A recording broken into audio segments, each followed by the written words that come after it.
The day begins with a declaration of hunger. But for the young gatekeeper, it's another day of duty. He watches the display, his own stomach empty. Suddenly, a voice of authority calls him out. A knight of the prestigious Blelic family is not pleased. She is Raphael, and she pays him with utter disdain. In her mind, he is nothing but worthless scum. His salary is thrown at his feet like trash. She tells him to be grateful for his floor-based salary. He's just a placeholder, she sneers, not a real knight. She reminds him that his mistakes reflect on them. His hand clenches, a silent show of defiance on the cold stone. He can only stare up at the three figures looming over him. Suddenly, his stomach lets out an embarrassingly loud growl. The knights are appalled, acting as if his hunger is an insult. Raphael sees it as an accusation, and her rage finally snaps. Her companions sneer, while she frets about her reputation. Her armored boot slams down, pinning his face to the ground. But a new voice rings out, warning her that she's going too far. Raphael recognizes the knight, Roxy Hart, who is on today's shift. Raphael's companions grumble, annoyed by the interruption. Her green-haired lackey flashes a particularly nasty smile. Our boy is left on the cold stone, utterly stunned. But Roxy rushes to his side, calling him by name, Fate. He looks up, his eyes wide with disbelief. He can't believe she actually remembered his name. She helps him up, reminding him they're comrades in arms. She vows that if they ever touch him again, she'll intervene. Flustered, Fate insists he's okay, waving her concern away. He then bolts for his post, leaving Roxy slightly bewildered. As he runs, his thoughts are only of Roxy's safety. He believes she has a greater path to walk, unburdened by him. But his own problems resurface with a familiar gnawing ache. His gaze hardens as he reflects on his curse. In this world, everyone is born with a divine skill. But Fate's skill is a cruel joke called gluttony. It's a power that makes him feel like an outcast. He remembers the untouchable power of the Holy Knights. But then, a sudden thought stops him in his tracks. He recalls the sneering face of Raphael's green-haired lackey. He worries Raphael's crew will now target Roxy for her kindness. Lost in thought, he wanders the darkening city streets. He spots Roxy, a lone figure of duty against the twilight. A brief moment of peace is shattered by a sudden sight. His eyes widen as he spots intruders scaling the city wall. He realizes they're in her blind spot and sprints to warn her. He calls out her name, catching her completely by surprise. He breathlessly reports the wall-climbing bandits. So much for a quiet shift. She needs to be sure, and he confirms it without hesitation. Her expression hardens as she processes the grave news. Roxy's smile is bright and unwavering. She's got this. She asks him to cover her post, and Fate agrees in a heartbeat. He calls out to her, a hint of worry in his voice. Now armed with her spear, he wishes her the best of luck. She gives him one last look of pure, unshakable confidence. With a flash of steel, she sprints towards the danger. Fate can only watch her go, his heart heavy with concern. The sounds of battle echo briefly, then an eerie quiet descends. He's amazed by her power, assuming the fight is already won.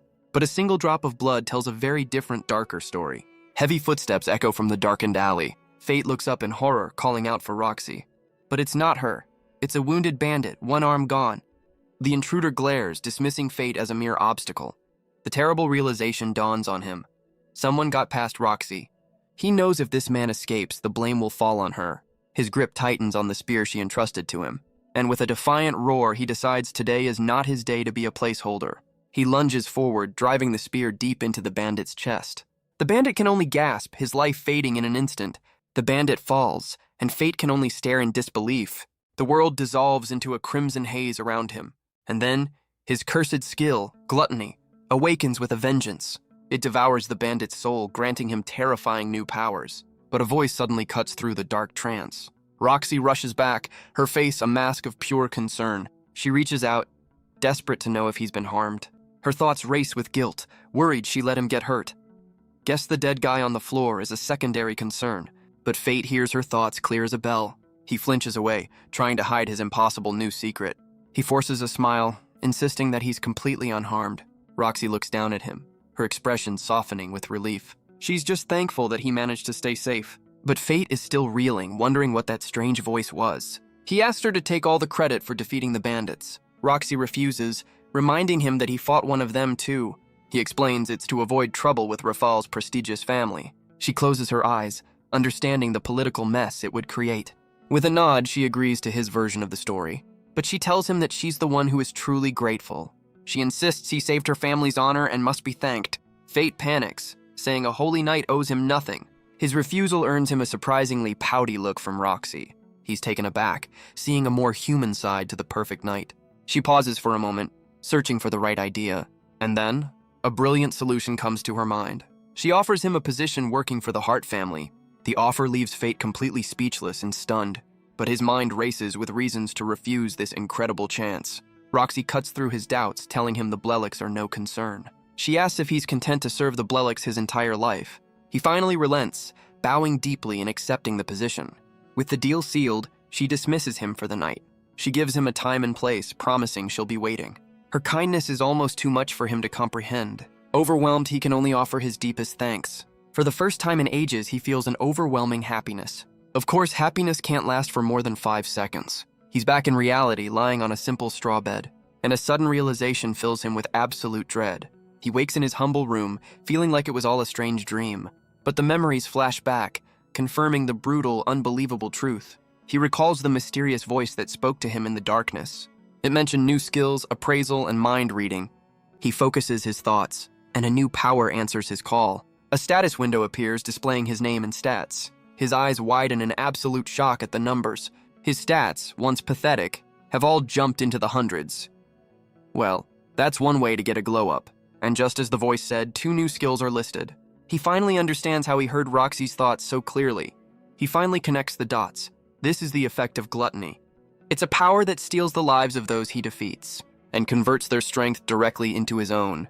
For the first time, the gnawing hunger is replaced by fulfillment. A dangerous smile spreads across his face as it all clicks into place. With this newfound knowledge, he knows exactly what he must do. The next morning, he sets out with a clear purpose. He navigates the streets looking for his next victim. Opportunity. His destination is the Safe Art Business District. But a sudden sight makes him stop dead in his tracks. He checks his funds, finding only 2 silver coins. He needs a weapon and knows he can't afford the fancy shops. A friendly voice calls out from a nearby stall. The shopkeeper saw right through him, a classic sales tactic. He invites Fate to take a closer look at his collection. A spark of hope ignites. This might be his chance. But then comes the dreaded question, what's his budget? He presents his entire fortune, 2 meager silver coins. High roller, this one. The shopkeeper's friendly demeanor instantly vanishes. He scoffs, regretting ever being kind to someone so poor.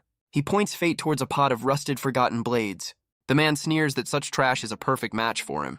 Fate can only lower his head, swallowing the bitter insult. He figures he won't find better for his price anywhere else. Resigned, he reaches for the pile to make his choice. But first, he decides to test out his new appraisal skill. The stats confirm his fears. The weapons are practically useless. He sighs, realizing the shopkeeper wasn't exaggerating. Well, at least he was an honest jerk. Still, he digs through the pile, hoping for a hidden gem.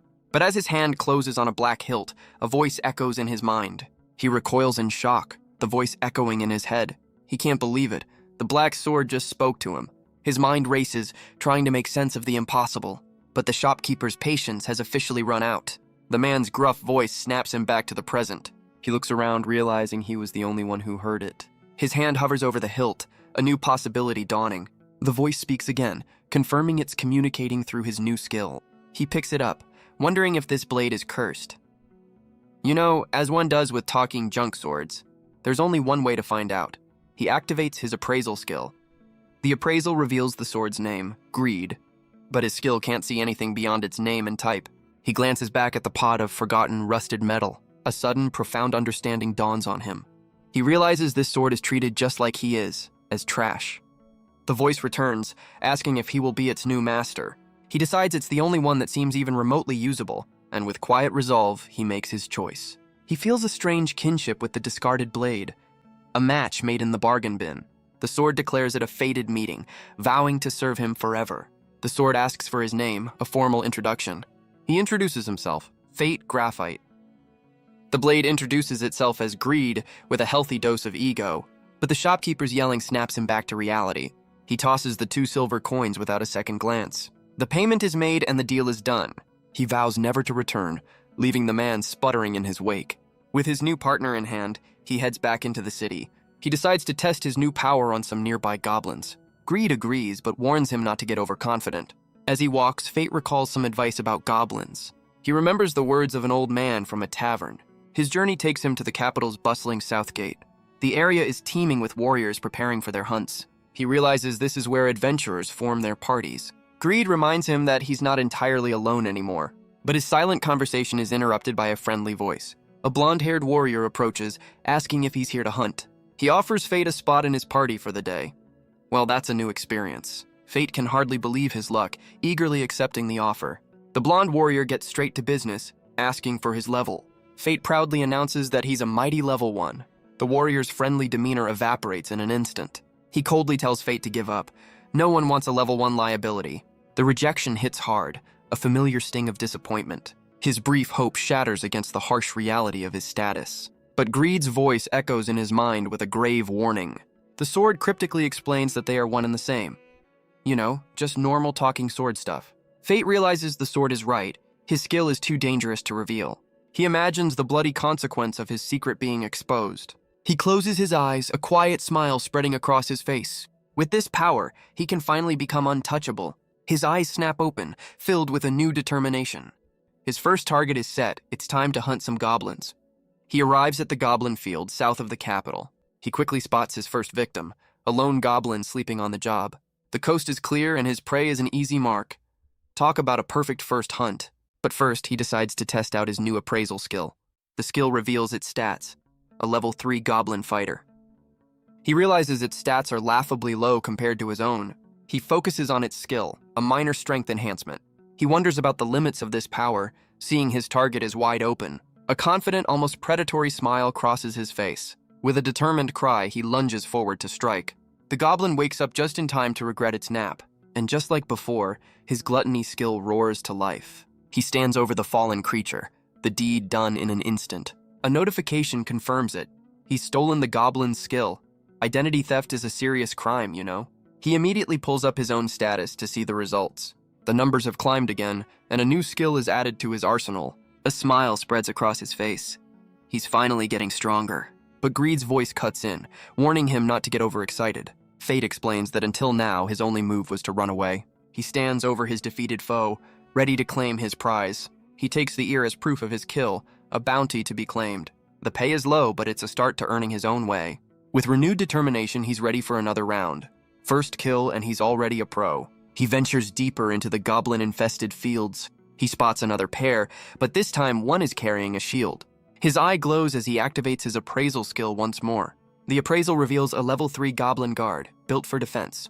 Fate quickly deduces their strategy. One for offense, one for defense. He weighs his options, knowing the shield could ruin his attack. With little combat experience, he decides he needs a guaranteed kill. The goblins chatter away, completely unaware they're about to be a stat boost. From above, the two targets are perfectly aligned in the open field. His eyes narrow, a purple glint signaling the moment has come. With a silent cry, he bursts from the tall grass to strike. His foot plants firmly, launching him forward with newfound speed. He raises Greed high, ready to bring it down on his unsuspecting foes. The goblin guard snaps to attention, raising its shield just in time. Fate's eyes widen in panic. His attack is about to be deflected. But Greed slices through the shield like it's made of paper, and once again, his cursed skill awakens to feast on the fallen. He's stunned by the sword's power, earning a new stamina skill. But there's no time to celebrate. Its companion lunges to attack. Fate pivots, cutting down the second goblin without a moment's hesitation. He's getting the hang of this whole overpowered thing. But this time, he notices something is different. He didn't get a new skill. A quick status check reveals the truth. He can't stack the same skill twice. He realizes if he wants new powers, he'll need to hunt more diverse prey. He asks Greed why such an amazing sword was treated like trash. Fate gets a little cocky, but the sword quickly tells him to shut his trap. Still, he can't help but smile, determined to live up to the blade's expectations. He surveys his haul for the day, a massive sack of goblin ears. Curious about his progress, he decides to check his status again. The numbers are unbelievable. His stats have all broken the 1,000 mark. He can't help but laugh, wondering if this power is even real. But one detail bothers him. He's still stuck at level 1. So much for grinding EXP. Greed's voice explains that it's because he possesses a sacrilegious skill. This power prevents him from receiving the world's blessing, leaving Fate utterly confused. Greed explains that gluttony rejects the divine system of levels. His rock-bottom starting stats were proof he was never blessed. The sword seems to have another secret to share. But it quickly dismisses the thought, leaving Fate curious. Fate decides it's time to head back to the capital. Besides, his stomach is rumbling, and he's earned a break. Already, he's planning his next hunt for a stronger foe. Ambition is a powerful motivator, especially when you can eat it. He makes his way through the city to claim his reward. With his proof of kill, he heads for the collection point. He enters to find two adventurers locked in a heated argument. He notes that the rumors about the guild's rowdiness were true. Before he can even get his bearings, he's shoved aside by a brawler. He's dismissed as a small fry as the receptionist calls for the next person. Fate breathes a sigh of relief, his turn finally arriving. He steps up to the counter and presents his day's work. The receptionist is stunned by the massive haul of goblin ears. She asks about the aggro he must have drawn, a term Fate doesn't recognize. She explains that mass killing one species makes them hunt you down, a valuable lesson for our newbie hunter. It all clicks for Fate. That's why the goblins kept swarming him. The receptionist just smiles, praising his hard work and impressive results. Fate snaps, flustered by her comment on his tattered clothes. He quickly backpedals, blaming the rowdy adventurers from earlier. She just smiles, telling him to wait while she prepares his payment. His thoughts immediately turn to food, a well-earned, filling meal. But Greed's voice cuts in, demanding a proper cleaning before any meal. The sword insists that maintenance is just as important as his hunger. Fate relents, agreeing to find a blacksmith to care for his new partner. After a quick stop, he leaves the blacksmith with a grateful farewell. He clutches his reward, a heavy pouch of coins in his hand. The realization hits him. He's earned more in one day than in the last 5 years. Talk about a career change. He reflects on the 5 years he wasted serving the Bleliks, but he pushes those memories aside, vowing to leave that life behind. With renewed resolve, he declares it's time to look forward. But Greed reminds him that he'll need to learn self-maintenance. Fate realizes paying for repairs would be a constant drain on his funds. He considers the future, knowing he can't always rely on a blacksmith. He finally agrees, promising to buy the necessary tools after he eats. The sword demands to be treated with the utmost care like a precious gem, a bit of an ego on this one. With his promise made, he enters a tavern for a well-deserved feast. And after a day of fighting, only one thing is on his mind: meat. The smell of grilled meat draws him to a nearby tavern. He decides this is the perfect spot for his victory meal, but he's suddenly knocked aside by a man storming out. He and a young girl are sent sprawling to the ground. The man glares down, blaming Fate for being in his way. But Fate isn't the type to take insults lying down anymore. The brute ignores him, roughly yanking the girl to her feet. Fate tries to intervene, but some people just love drama. His eyes lock onto the man's cruel grip on her arm, and then a desperate plea echoes directly in his mind. Fate is completely stunned, realizing he just heard her thoughts. He watches as the brute drags the terrified child away. He struggles to understand what just happened, his mind reeling. The truth dawns on him. It was a plea for help, a kidnapping in plain sight. With grim determination, he activates his appraisal skill on the man. The results are daunting. A level 15 warrior named Kasim Black. But something is off. The man has no skills listed whatsoever. Fate knows this is impossible, deducing it must be a hiding skill. Seems like a useful party trick. Greed's voice confirms his theory, explaining how the power works. The sword then asks the million-dollar question: what is he going to do? Greed confirms that on paper, Fate is the stronger of the two, but the sword warns him that stats aren't everything. He's seen the look in the man's eyes. This is a killer. With his meal forgotten, Fate decides he has to give chase. He can't just stand by and let this happen. As he sprints through the streets, Greed's voice echoes in his mind. The sword offers a grim piece of advice: show no mercy, but Fate struggles with the thought of taking another human life. Guess bandits and goblins don't make the cut. He's no hero, but he can't ignore someone suffering right before him. And with a newfound resolve, he decides he has to help. He follows from the shadows, keeping his target in sight. The kidnapper leads her into a secluded warehouse. He wonders what kind of business goes on in a place like this. Greed speculates that the man plans to sell the child. Fate clenches his jaw. Neither option is acceptable. He finds a vantage point, peering through a broken window. Inside, his worst fears are confirmed as he sees the girl chained. The brute strikes the child, showing no hint of mercy. He taunts her, claiming her parents abandoned her.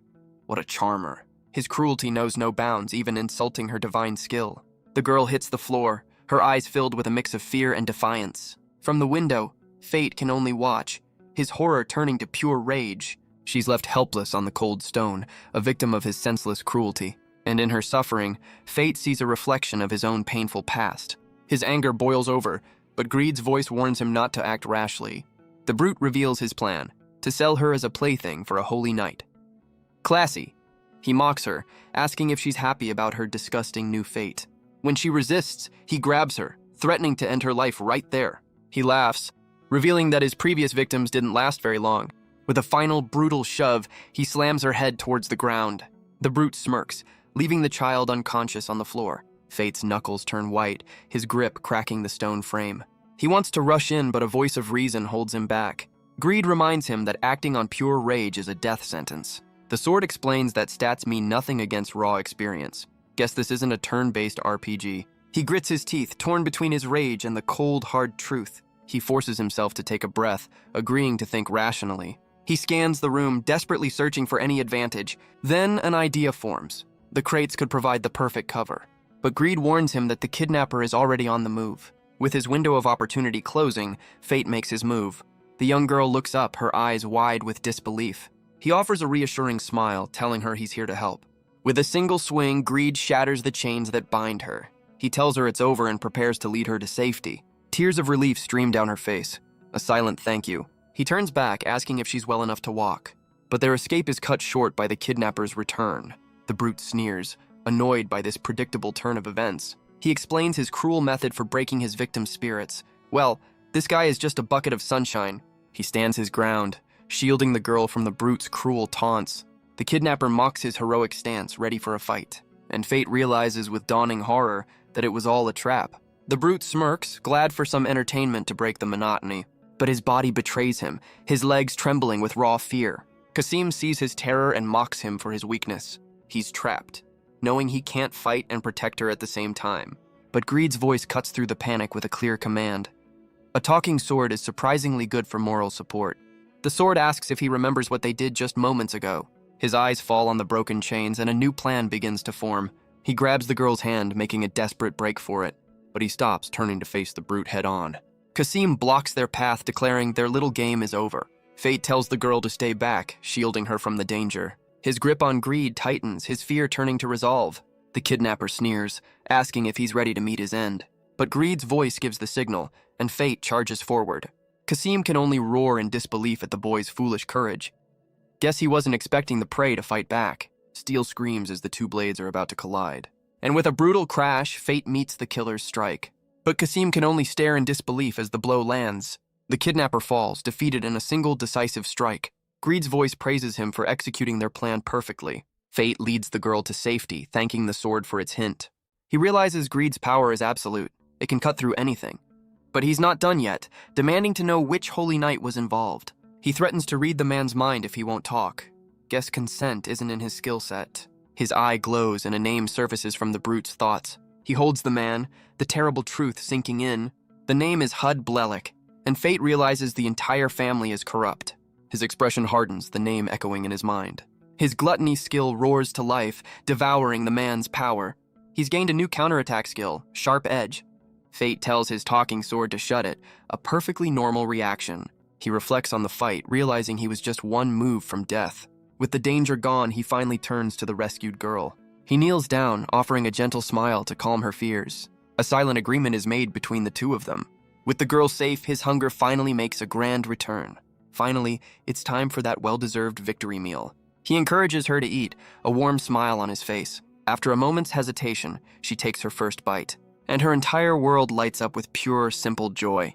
With that, they both dig in, a shared meal after a long night. He learns she's from an orphanage in his own slum district. Talk about a convenient commute. He walks her to the gate, ready to part ways for the night. But she stops him, and he turns back in confusion. With a bright smile, she thanks her big brother for saving her. The title catches him completely off guard, leaving him speechless. She waves goodbye, finally safe as she runs back to the nuns. He waves back, a small, unpracticed smile on his face. He walks back through the familiar, desolate streets of his home. But Greed's voice cuts in, asking about his somber expression. Fate simply says he was realizing how far he still has to go. The reality of his new job suddenly hits him with a wave of anxiety. He reminds his sword that the hearts are one of the 5 great families. Greed is unbothered, stating it's just a weapon after all, a very opinionated weapon. Fate then spirals, realizing he has nothing to wear for the big day. The next morning, he arrives at the appointed location. Dressed in his best, he prepares himself for what's to come. He hopes his new clothes are good enough not to embarrass Roxy. Greed agrees, adding that even he can look good with some effort. With his confidence slightly shaken, he heads for the Hart Mansion. He reflects on the whirlwind of the past few days, wondering if it was all a dream. The sheer scale of the Hart family estate leaves him speechless. A guard at the gate stops him, asking his business. He nervously explains he has an appointment with Roxy Hart. The guard confirms his name and leads him through the gates. Inside, the grounds are even more breathtaking than the walls. But the estate is strangely quiet. leaving him to wonder where everyone is. The guard announces his arrival to a figure in the garden. He looks up to see Roxy, who welcomes him with a warm smile. But she's not the armored knight he knows. She's simply stunning. The sight completely short-circuits his brain. Guess he wasn't prepared for this. He stammers, admitting he's just stunned by how beautiful she looks. His honest compliment catches her completely off guard. She admits that even a holy knight enjoys dressing up now and then. He sheepishly admits she almost didn't recognize him in his new clothes. For a moment, they just look at each other, a silent understanding passing between them. With the pleasantries over, she leads him deeper into the estate. Fate wonders why they're not heading into the main building, but his confusion quickly turns to stunned silence. She's led him to a memorial, a tribute to her late father. She places flowers, introducing Fate as her newest employee. With him here, she hopes the house will feel less empty. She reveals the devastating news came only 5 days ago. Her father fell in battle in the distant land of Gallia, a continent ruled by monsters far more terrifying than any he's faced. A real vacation spot, I'm sure. Fate realizes she was hiding this immense grief the day they met. He learns that fighting in Gallia is a holy knight's ultimate duty. Fate can barely imagine monsters with such devastating power, but Roxy clarifies that her father's death was far stranger. She asks if he's ever heard of the living disaster of Gallia. The name she gives him is one of legend, the Sky Dragon.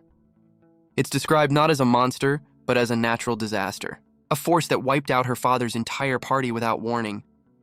Talk about a bad day at the office. She explains that today is her first moment of peace since the funeral, but behind her smile, he can see the immense weight of her grief. Fate is left speechless, the terrible truth sinking in. He finally sees her not as a knight, but as a daughter in mourning. His resolve hardens. He must become strong enough to support her. She declares that she will now carry the weight of the Hart family name. And with a steady gaze, she asks if he will help her bear that burden. Fate's expression is one of unwavering determination. Before her father's memorial, he swears his undying loyalty to her cause. But deep inside, his cursed skill awakens with a familiar, insatiable hunger. He wakes the next morning in a proper bed, a new life beginning. Well, this is a definite upgrade from the floor. As he stretches, the morning sun fills his new room. For the first time, he greets the day with a genuine smile. His first day on the job begins with a polite greeting to the head gardener. He learns the trade from the older man, finding his place among the staff. Of all the tasks he's tried, he finds a simple peace in gardening. He looks to the future, already planning his next project. At night, he joins the other servants for a communal dinner. His face lights up at the sight of a proper meal with meat. His new colleagues just laugh, happy to see him eat his fill. He reflects on this new life, a world away from his past abuse. But even with a full plate, his cursed hunger begins to stir. The feeling is familiar, a chilling echo of his first kill. But this time, the gnawing emptiness is even more powerful than before. A voice calls his name, pulling him into a dark internal void. He snaps back to reality, startled by the sudden call. It's Roxy, her expression filled with gentle concern. She notes how pale he looks, but he panics at her touch. He forces a smile, insisting everything is perfectly fine. But his world dissolves into a crimson haze as the hunger takes over. He collapses, Roxy's panicked voice the last thing he hears. So much for a peaceful dinner. He tosses and turns in bed, trapped in a feverish nightmare. He jolts awake, clutching his stomach as the pain intensifies. The terrible truth sinks in. His hunger was so strong, he fainted. He sits up in bed, trying to make sense of what happened. A note on his nightstand reveals Roxy's kindness. He's overcome with embarrassment for fainting in front of her. He realizes with a start that he slept the entire day away. The night sky outside is a silent witness to his confusion. He turns to Greed, asking why his hunger is so intense. But the sword's reply is grim. It's already too late. Greed explains that gluttony once fed can never be stopped. How's that for a balanced diet? The skill will now crave more, entering a starvation mode. The word hangs in the air, a terrifying new reality for Fate. Greed tells him to look in the mirror for proof of his new state. His eyes glow a terrifying crimson, a clear sign of his starvation. The sword explains this hunger will only grow until it finally kills him. He desperately asks if he can just stop, if he can refuse to feed it. But the answer is grim. He'll either starve or turn on everyone he knows. The horrifying truth leaves him utterly speechless and terrified. Greed warns him that his body is already reaching its absolute limit. He can pretend to be a normal servant for a little while longer, but the sword reminds him that he can never truly go back. With no other choice, he runs into the night, ready to hunt. He sprints through the darkened streets, a desperate man on the run. It's not exhaustion that plagues him, but an all-consuming hunger. But then, a new scent cuts through the pain, drawing him in. His predatory senses lock onto the nearest living thing, a city guard. The guard turns, offering help to the man who now sees him as prey. But the face that looks back is no longer human, twisted by starvation. The guard can only stare in horror, his kindness met with a monster. His terrifying aura sends the entire patrol into a state of pure panic. Guess hangry is a universal language. He somehow regains control, dismissing them with a simple note. As he walks away, Greed explains the source of their fear: his glowing red eyes. The sword explains that starvation mode alters his body for efficiency. Fate finally understands, but worries he's already drawn suspicion. But the guards dismiss it, chalking it up to a long shift. He agrees, realizing that acting normal is his only real cover. He continues his desperate search through the crowded city streets, but the crimson glow in his eye is a constant, burning reminder. Suddenly, a new scent cuts through the air, stopping him cold. His gaze locks onto three mysterious, cloaked figures ahead. An unsettling aura surrounds them, a darkness he can almost taste. He realizes with a chilling certainty, this is the meal he's been hunting for. He stops in his tracks, a flicker of recognition in his eyes. It's Raphael and her crew, the last people he ever wanted to see again. They slip into a darkened alley, clearly trying to avoid being seen. Fate wonders what kind of trouble they're stirring up now. Nothing good, that's for sure. After all, they're supposed to be prestigious holy knights. But their suspicious behavior tells a very different story. A part of him wants to follow, to uncover their secrets. But his hunger is a far more immediate and deadly threat. He sprints along the city wall, desperately searching for a target.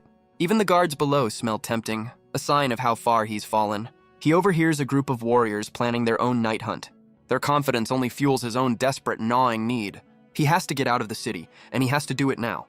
But his frantic exit catches the attention of the wrong people. The warriors corner him, mocking his cheap gear and solo mission.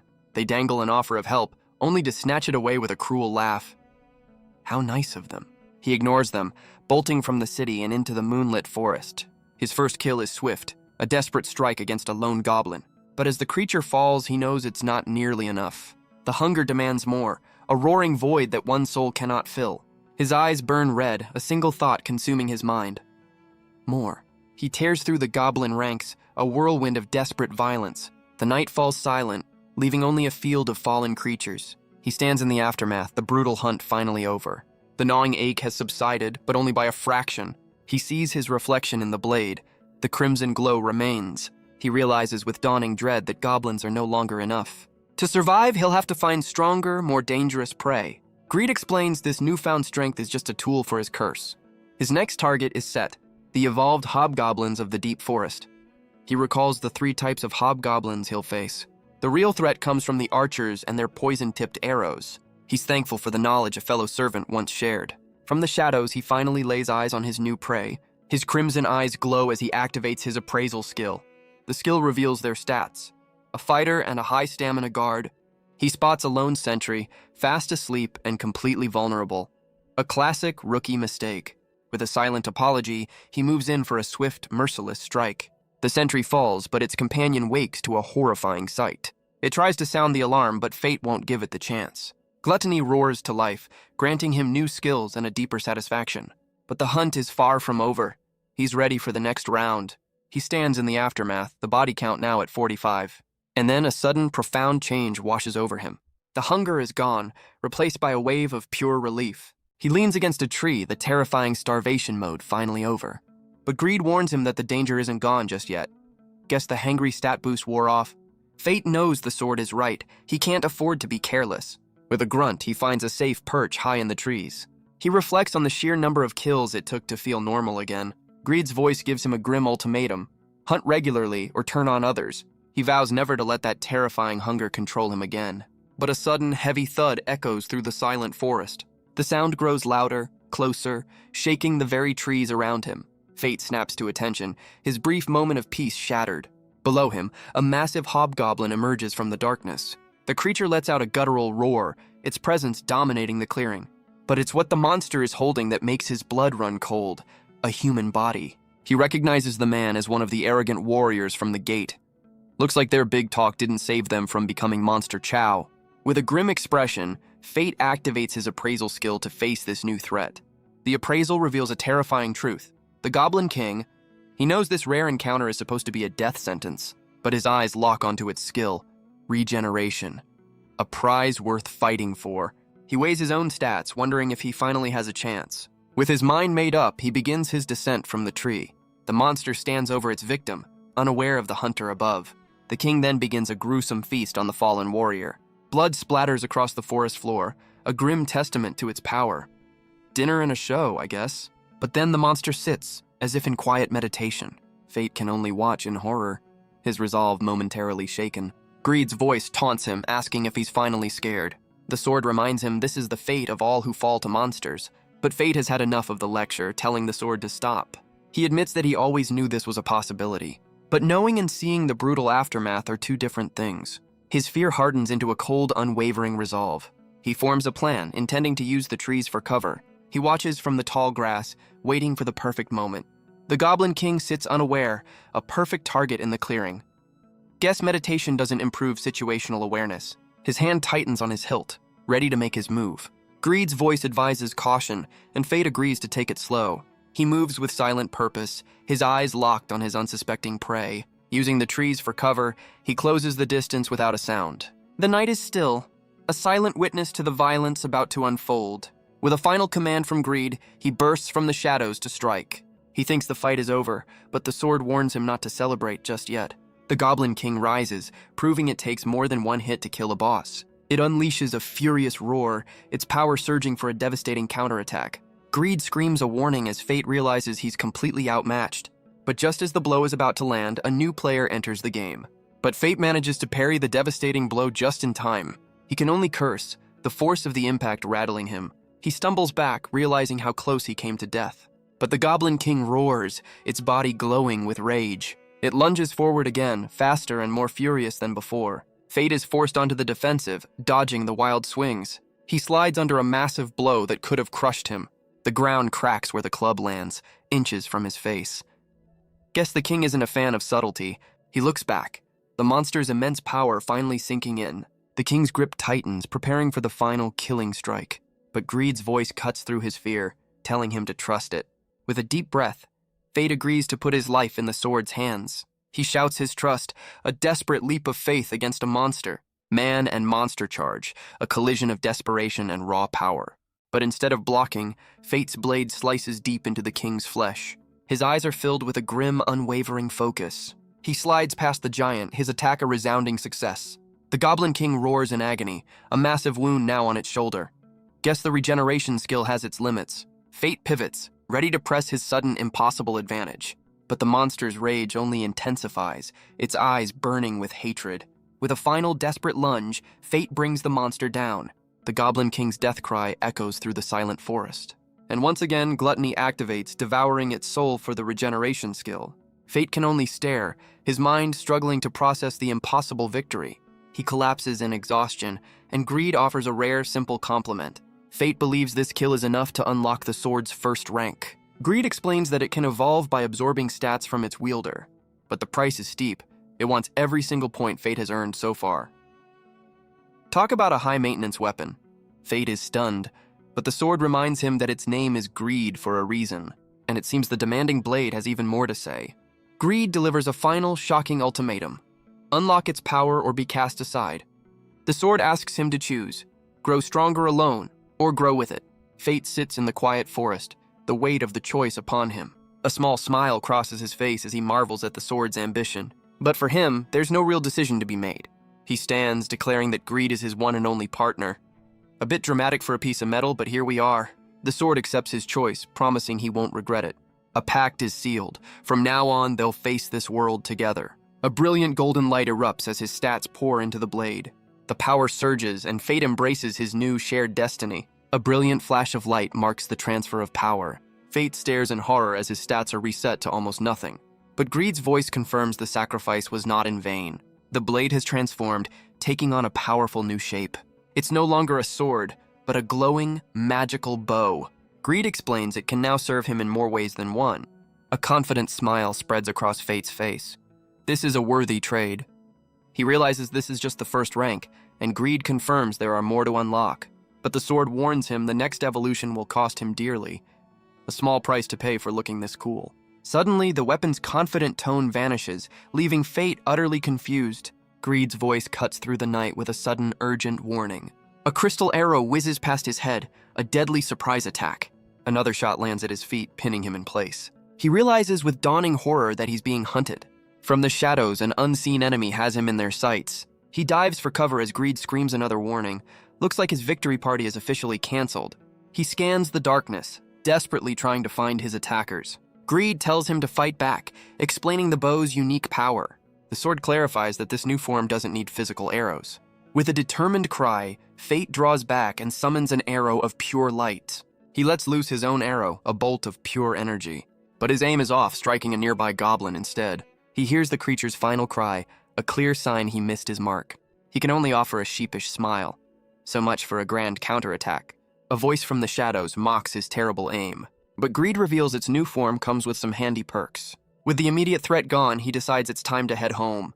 He explains that a level 1 killing a king would raise too many questions. But then a brilliant idea strikes him for the perfect cover story. The next morning, a knock echoes through the Hart estate. He groggily answers the knock, still half asleep from his brutal night. But the sight on the other side of the door snaps him wide awake. It's Roxy, looking radiant even in her armor, holding a basket of fresh fruit. She asks how he's feeling, her voice laced with genuine concern. Fate is completely flustered, caught off guard by her sudden visit. He insists he's fine, but his panicked reaction isn't very convincing. She explains she came to check on him, bringing a gift from her family's lands. These grapes are from the Hart territory, delivered just this morning. A little taste of home, I guess. He makes small talk, and she lights up, describing her beautiful homeland. She plucks one from the basket, a simple gesture of kindness. She offers him a single grape, a simple taste of her home. Fate can only blush, completely overwhelmed by her kindness. He agrees they look delicious, a quiet moment between them. But their peace is shattered by the arrival of the head maid. Looks like fun time is over. Her expression is stern, a clear sign that Roxy is on a tight schedule. Roxy agrees, her pleasant morning suddenly cut short. She waves goodbye, telling him to rest and recover. But just as she's about to leave, she remembers something. She invites him to join her on her upcoming trip to her homeland. The offer leaves Fate standing alone, completely stunned into silence. He's still flustered, thinking about how busy Roxy always is.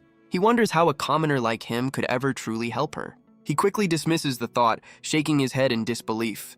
But then he remembers he has the entire day off. A new resolve fills him. He knows just what to do. He heads to the merchant district for a well-deserved break. With time to kill, he decides to browse the local stalls. He figures his appraisal skill could be useful for more than just fighting. Smart shopping is a skill too, you know. His eyes land on a skull mask with a very useful ability. With his purchase made, he walks away with a new secret identity. He knows his nightly hunts will be a lot easier with a secret identity. But his quiet stroll is interrupted by rumors of a goblin massacre. The townsfolk speculate it's the work of a powerful wandering monster. But a familiar, hated name sends a jolt of anger through him. Blelik. He knows exactly who they're talking about, and it's not good news. The people feel safe, but Fate knows the Bleliks are the real monsters. He can only sneer, knowing the truth behind their prestigious name. But this is also an opportunity to finally uncover their corruption. And as for the Goblin King, his little cover story is already in motion. He's anonymously donated the proof of his kill to the local orphanage, a hero in the shadows, I guess. The townsfolk are buzzing about the rare and valuable donation. And at the orphanage, the children are filled with pure, unbridled joy. Fate overhears people talking about the feast the kids enjoyed. A quiet, satisfied smile spreads across his face. But now the entire city is searching for the mysterious hero. He plays along, hoping they find the generous stranger. Good thing he bought that mask. That night, under the cover of darkness, the hunt begins again. His new identity allows him to move without fear of being recognized. He cuts through his foes, a whirlwind of silent, deadly force. Greed notes that he's getting used to this dangerous double life. He clarifies that this is about survival, not enjoyment. With his hunger sated, his thoughts turn back to Raphael's crew. He's certain they're planning something sinister, but has no proof. Greed reminds him that they're too smart to leave a trail of evidence. Fate realizes he'll have to force their hand to lure them into a trap. And just then, a new group of players enters the field. Talk about perfect timing. He watches from the shadows as 3 adventurers enter the woods. The trio cautiously approaches a small group of goblins. From above, the stage is set for a classic monster encounter. But Fate remains hidden, a silent observer with a plan of his own. The adventurers bicker amongst themselves, a classic case of rookie jitters. They're more worried about the rumored monster than the actual goblins. With a shaky battle cry, they prepare to make their move. The trio charges forward, ready to prove their worth against the goblins. But in a flash, something blurs right past them in the darkness. They can only stare in shock, their attack completely forgotten. A cloaked figure stands over the fallen goblins, a phantom in the moonlight. The mysterious hunter lands before them, a silent, terrifying presence. Guess they found their wandering monster. With their courage shattered, the adventurers turn and flee for their lives. They scream in terror, realizing the rumors were terrifyingly true. The adventurer's screams echo through the forest, calling him a lich. He's satisfied with his performance. The rumor has officially been born. Greed confirms his disguise is perfect, if a little cliché. He knows if he keeps this up, his true targets will have to investigate. The memory of his tormentors only strengthens his resolve. But a sudden warning from Greed snaps him back to the present. A new presence is tearing through the forest at an impossible speed. The sword screams a warning, but it's almost too late. A massive white-haired creature storms past, crushing a goblin without a glance. He recognizes this new terrifying foe, the Goblin Queen. Looks like his night just got a lot more complicated. Greed's voice warns him that something is wrong with the enraged queen. Fate's eyes lock onto a familiar necklace around her neck. He lands softly on the forest floor, the truth finally clicking into place. This isn't a random encounter. She's here to avenge her fallen husband. She charges forward, a whirlwind of pure, unrestrained fury. Fate braces himself, meeting her terrifying, grief-fueled attack head-on. He parries the blow, the impact sending a shockwave through the clearing. But her raw power sends him sliding back, forced onto the defensive. Guess she hits harder than her late husband. The queen lets out a devastating roar, her rage shaking the very trees. A terrifying, blood-red aura erupts from her body as she prepares to strike again. Greed warns him that her rage has made her completely unpredictable. But fate dismisses the warning, his confidence unwavering. He declares that he's not the same weakling he once was. He leaps into the air, taking aim with his powerful new bow. A bolt of pure energy materializes, ready to be unleashed. He lets the arrow fly, a brilliant streak against the night sky. The shot finds its mark, striking the queen with devastating force. She stumbles back, her roar of agony echoing through the forest. He descends from the sky, a phantom against the full moon.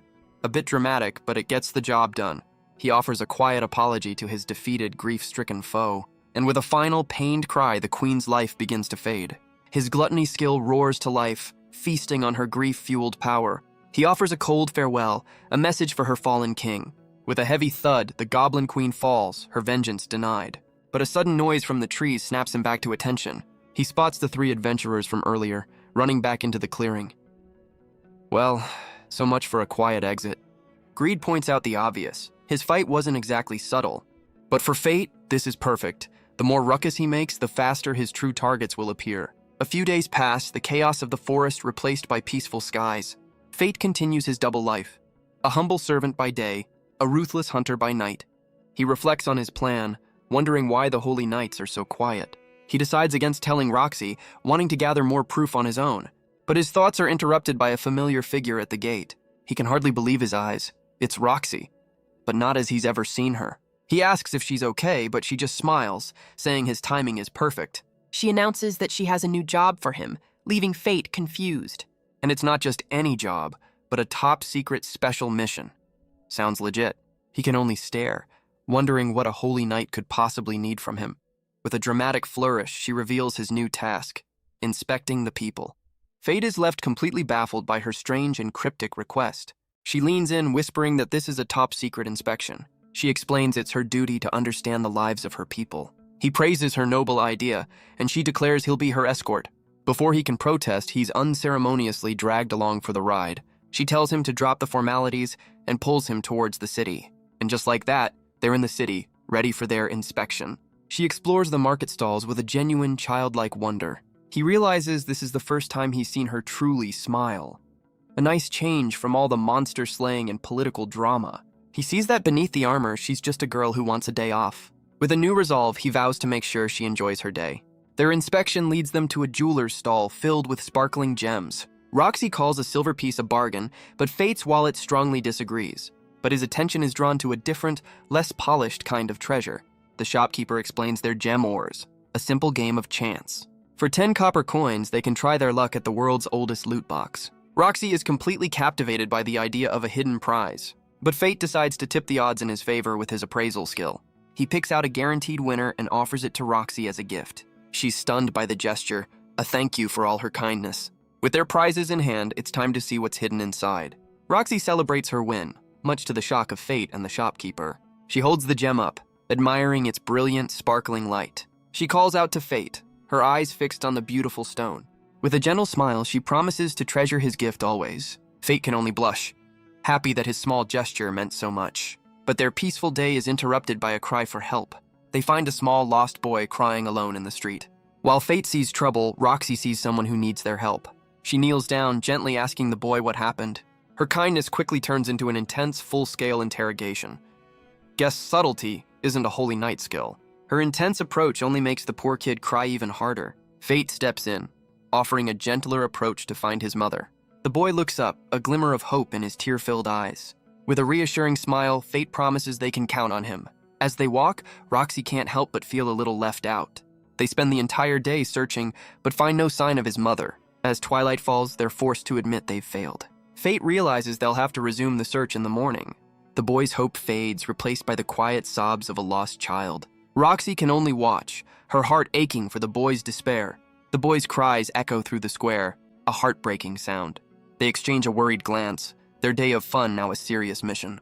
But then, a frantic voice cuts through the evening air. A woman sprints towards them, her eyes locked on her lost son. The boy's face lights up as he's finally reunited with his mother. Fate and Roxy share a smile, their difficult task finally complete. The grateful mother bows, offering her deepest thanks for their help. The boy thanks them with a bright smile, a new title for his saviors. They wave goodbye as the pair disappears into the twilight streets. Fate can't help but smile, remarking on the boy's sudden attachment. Fate is taken aback by her sudden change in demeanor. Roxy just smiles, happy to have spent the day with him. He turns away, completely flustered by her simple kindness. She asks what's wrong, but he can only stammer that it's nothing. But their day is cut short by the headmaid's stern reminder. Fun's over, kids. As they rush back, Roxy suddenly remembers her earlier promise. With a bright smile, she officially invites him to her homeland. Fate can't help but agree, a genuine smile on his face. He formally accepts, honored to be her guest for the trip. But later, her sudden question catches him completely off guard. She notices his somber mood, asking why he isn't happy. He quickly covers, insisting he's looking forward to the trip. He changes the subject to food, praising the grapes she gave him. She teases him, noting his particular fondness for food. A man after my own heart. She explains the land's history, a source of great pride for her family. He's moved by her story, sharing a quiet, appreciative moment. But her expression darkens, revealing the harvest attracts unwanted attention. She describes the kobolds, intelligent pack hunters drawn by the scent. She explains it's an annual threat they must always be prepared for. But his stomach interrupts, earning him an amused look from Roxy. Guess all this talk of monsters worked up an appetite. Fate realizes his curse is already responding to the new threat. But their conversation is cut short by a sudden violent jolt. The driver screams in terror as Roxy leans out to see the cause. They both look on in shock, their peaceful journey shattered. A pack of red-eyed monsters has completely surrounded their carriage. But Roxy quickly corrects him. These aren't kobolds at all. They're arrowwolves, territorial beasts drawn by their scent. She calls his name, stepping forward to shield him from the danger. With a determined gaze, she tells him to stand back and let her handle it. A holy knight's work is never done, I guess. In a flash of steel, the holy knight prepares to enter the fray. She calmly notes that these wolves are weaker than kobolds. With a graceful leap, she dives right into the heart of the pack. Her blade finds its mark with brutal, undeniable precision. She cuts through her foes, a whirlwind of light and steel. Fate can only watch from the carriage, completely mesmerized. He realizes the title of Holy Knight is more than earned. With the threat gone, they finally arrive at the Heart Estate. Roxy is greeted by her mother, a warm but unexpected welcome. Guess even holy knights have to answer to their moms. But her mother's attention quickly turns to the new face, and Fate is suddenly put on the spot, meeting the family matriarch. Roxy introduces him as her new servant, and Fate offers a panicked introduction. Her mother, Aisha Hart, offers a warm and gentle welcome. He remembers hearing she was ill, but sees only kindness in her eyes. But her gentle demeanor vanishes as she asks the million-dollar question. The question sends both of them into a flustered panic. Well, that's one way to break the ice. He breathes a sigh of relief, realizing the innocent intent. But his answer is anything but casual, a vow of undying loyalty. He knows their stations are worlds apart, a painful reality. But he can still dedicate his life to serving her from the shadows. His heartfelt declaration leaves the Holy Knight completely stunned. Her daughter bolts for her room, leaving Fate utterly bewildered. He's left wondering what he said, but Aisha calls out to him. She asks him to take good care of Roxy, and he vows that he will. As the sun sets, a quiet peace settles over the Hart family lands. Fate realizes he spent the entire day helping with the grape harvest. He smiles to himself, happy to have been of some use. But as dusk falls, he knows it's time to hurry back. Suddenly, a lone figure appears on the path carrying a massive axe. Talk about a scenic stroll. The warrior's fierce red eyes and powerful weapon signal a new threat. Fate freezes. The mention of red eyes a chilling reminder of his own curse. He realizes her crimson eyes are just like his in starvation mode. The chilling connection sends a jolt of pure panic through him. Even greed is impressed, but the warrior suddenly calls him out. Fate is completely stunned by the sudden direct address. He tries his appraisal skill, but it reveals absolutely nothing. She snaps him out of his trance, demanding his full attention. He can only ask what this mysterious stranger wants from him. She dismisses him with a cryptic remark, leaving him baffled. Guess straight answers isn't her strong suit. She leaves him the kobolds as a gift, declaring he now owes her. But Fate is left alone, demanding to know what she meant. The warrior offers a final, cryptic promise that they'll meet again. Fate can only watch as her silhouette disappears over the horizon. Her crimson eyes haunt him, a terrifying mirror of his own curse. But Roxy's voice suddenly cuts through his dark thoughts. She runs to his side, explaining that she'd been searching for him. She immediately notices his fear, asking what has him so shaken. He stammers a denial, but his panicked face tells a different story. Real smooth. Roxy can only look on, sensing that something is deeply wrong. She realizes he saw a galleon, wondering what one is doing here. The name clicks for Fate, a warrior from the land of monsters. He asks if the galleons are truly on the brink of extinction. Roxy explains they were the original inhabitants of the monster continent, a people who once ruled a great nation now lost to history. She admits this is the first time she's ever seen one in person. Her gaze follows the path of the mysterious white-haired warrior, but she quickly changes the subject, urging him to head back. As the sun sets, a quiet peace returns to the Hart estate. Inside, a grand dinner is prepared to mark the end of the harvest. Roxy calls out to him, her smile warm and inviting, and Fate is fired up, ready to serve her with renewed dedication. Roxy looks over, a quiet invitation in her eyes. She points to the seat beside her, a place of honor at the table. Fate is completely stunned by the unbelievable offer. The other servants can only stare, shocked by the breach of etiquette. But they quickly recover, physically forcing him into the seat. He sits beside her, a nervous wreck next to the smiling knight. She tells him to forget the rules and simply enjoy the meal. With her permission, he eagerly agrees to dig in. He wastes no time, his cheeks full as Roxy watches with amusement. Guess his gluttony skill applies to fine dining, too. His enthusiasm brings a genuine, heartfelt laugh from the holy knight. He gives a thumbs up, lost in the joy of a good meal. Later, a maid escorts him through the quiet halls. She thanks him, saying Roxy hasn't been this happy in ages. He reflects on her burdens and renews his vow to support her. That night, he heads out to hunt. His thoughts on the galleon warrior. He tells Greed she had the same crimson eyes as his starvation mode. He asks what it means that his appraisal skill failed on her. Greed's answer is cryptic, promising he'll understand in time. The vague promises leave him with more questions than answers. But his thoughts are cut short by a sudden noise in the bushes. The noise reveals itself. 2 kobolds on a nightly patrol. He immediately activates his appraisal skill to size up his new prey. The stats are impressive, but his eyes lock onto a valuable new skill. A predatory smile spreads across his face. This is a perfect opportunity. Greed's voice gives the command, urging him to strike first. But Fate is already moving, charging in with a confident battle cry. He cuts them down with brutal efficiency, a whirlwind of dark energy. His gluttony skill awakens, turning their strength into his next meal. A notification confirms it. The strength up skill is now his. But the brief satisfaction fades. 2 kills are no longer enough to sate him. He realizes his nightly hunts have put the entire pack on high alert, and his thoughts immediately turn to Roxy's safety. He can only hope she won't be in danger because of him. The next day, the mood is much lighter as the harvest begins. Roxy addresses the workers with Fate awkwardly by her side. He throws himself into the work, eager to prove his worth, and seeing her so happy makes all the hard work worth it. But as night falls, his other life calls to him once more. He knows Roxy hunts tomorrow, so he'll clear the path for her tonight. A thankless job for a thankless hero.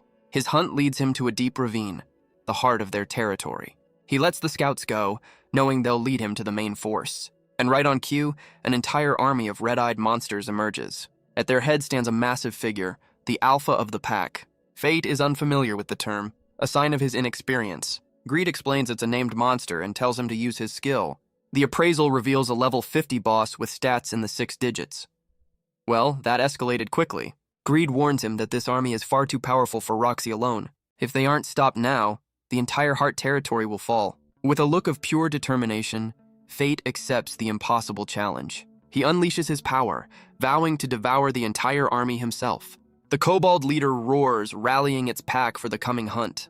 From the shadows, Fate observes their cautious, organized movements. He activates his appraisal skill to get a better read on the grunts. The stats are high, but it's their agility up skill that poses the real threat. Greed's voice confirms it. The hunt is officially on. Fate knows a direct fight is suicide. He'll lure them into a trap. He moves through the ravine, a silent shadow against the stone. But a single twitch of an ear reveals his position has been compromised. Guess stealth isn't his strong suit. He's forced to move, a blur of motion against the charging pack. He silences their alarm with a single, perfectly aimed shot. Gluttony activates, granting him a new agility upskill. He feels the power surge through him, a thrilling, undeniable rush. It's as if his cursed skill is celebrating the new meal. Curious about his progress, he decides to check his status. The numbers are staggering. He's nearly as strong as the alpha. He just needs one more and he's not waiting for an invitation. But the monster catches the arrow with impossible speed. Fate can only stare in disbelief at its incredible reflexes. The creature lets out a howl, alerting the entire pack to his presence. His cover is blown, and now he's facing the army head-on. So much for the element of surprise. The entire pack emerges, a sea of red eyes and bared teeth. Greed's voice asks the obvious question, is he really going to fight this? But Fate's mind flashes to the kind faces of the Hard Estate staff, and to the gentle smile of the woman he swore to protect. He knows he can't lose this new home he's found. With a defiant roar, he declares that retreat is not an option. Greed confirms their only strategy, avoid the alpha and thin the herd. Fate already knows the plan, ready to hunt for his final stat boost. No time for a lecture from his talking sword. He unleashes a barrage of light, a storm of golden arrows. The attack rains down, a devastating opening move against the horde. He grits his teeth, knowing he's still not strong enough. Greed offers some helpful backseat gaming, telling him to switch weapons. He unleashes a volley of light, keeping the horde at bay. But he realizes a frontal assault on the alpha is completely useless. The pack roars, a sea of red eyes closing in on him. But a sudden, brilliant idea brings a smile to his face. He switches to his sword, meeting the charge head-on. He dodges and weaves, a blur of deadly precision. His blade cuts through the ranks, a dance of crimson and steel. But his rampage has finally drawn the alpha's full, furious attention. The alpha lunges, its fist glowing with raw, untamed power. The blow connects, tearing a gash across his shoulder. But he uses the momentum, flipping over its back in a desperate gamble. His blade slices deep, a crimson arc against the monster's hide. He lands behind it, his eyes burning with a new resolve. But the alpha is far from finished, its hand glowing for another strike. Fate raises his sword, bracing for the devastating impact.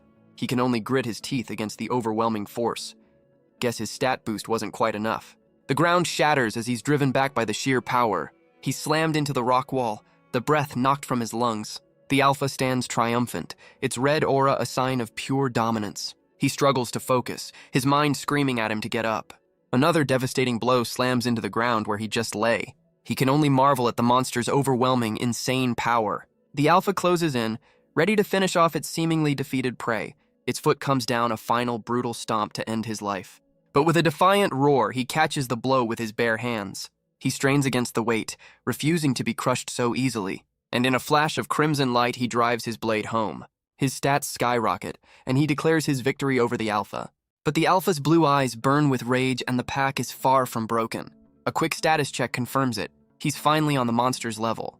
But he can feel the hatred of the entire pack focused solely on him. Greed's voice warns him not to get cocky. One mistake could still be his last. The alpha charges, a blur of red fury tearing down the ravine. Fate can only watch in shock at its impossible, terrifying speed.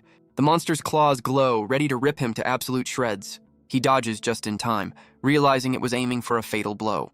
He's forced to retreat, the alpha relentlessly closing the distance. Guess round 2 is officially on. But running isn't an option. He pivots, ready to meet the charge head-on. He realizes stats mean nothing against pure combat experience. That last strike wasn't just brute force, it was a technique. Greed's voice cuts in, telling him to focus on its skill. The appraisal reveals a deadly art that destroys from within. It all clicks. This 1-inch art is the source of its power. But knowing the problem doesn't mean he knows how to solve it. Greed gives a simple, urgent command. Switch to the bow. The sword's warning is grim. Change tactics or die. So much for a pep talk. With a frustrated cry, he unleashes the bow's true power. A bolt of light finds its mark, but not on the Alpha.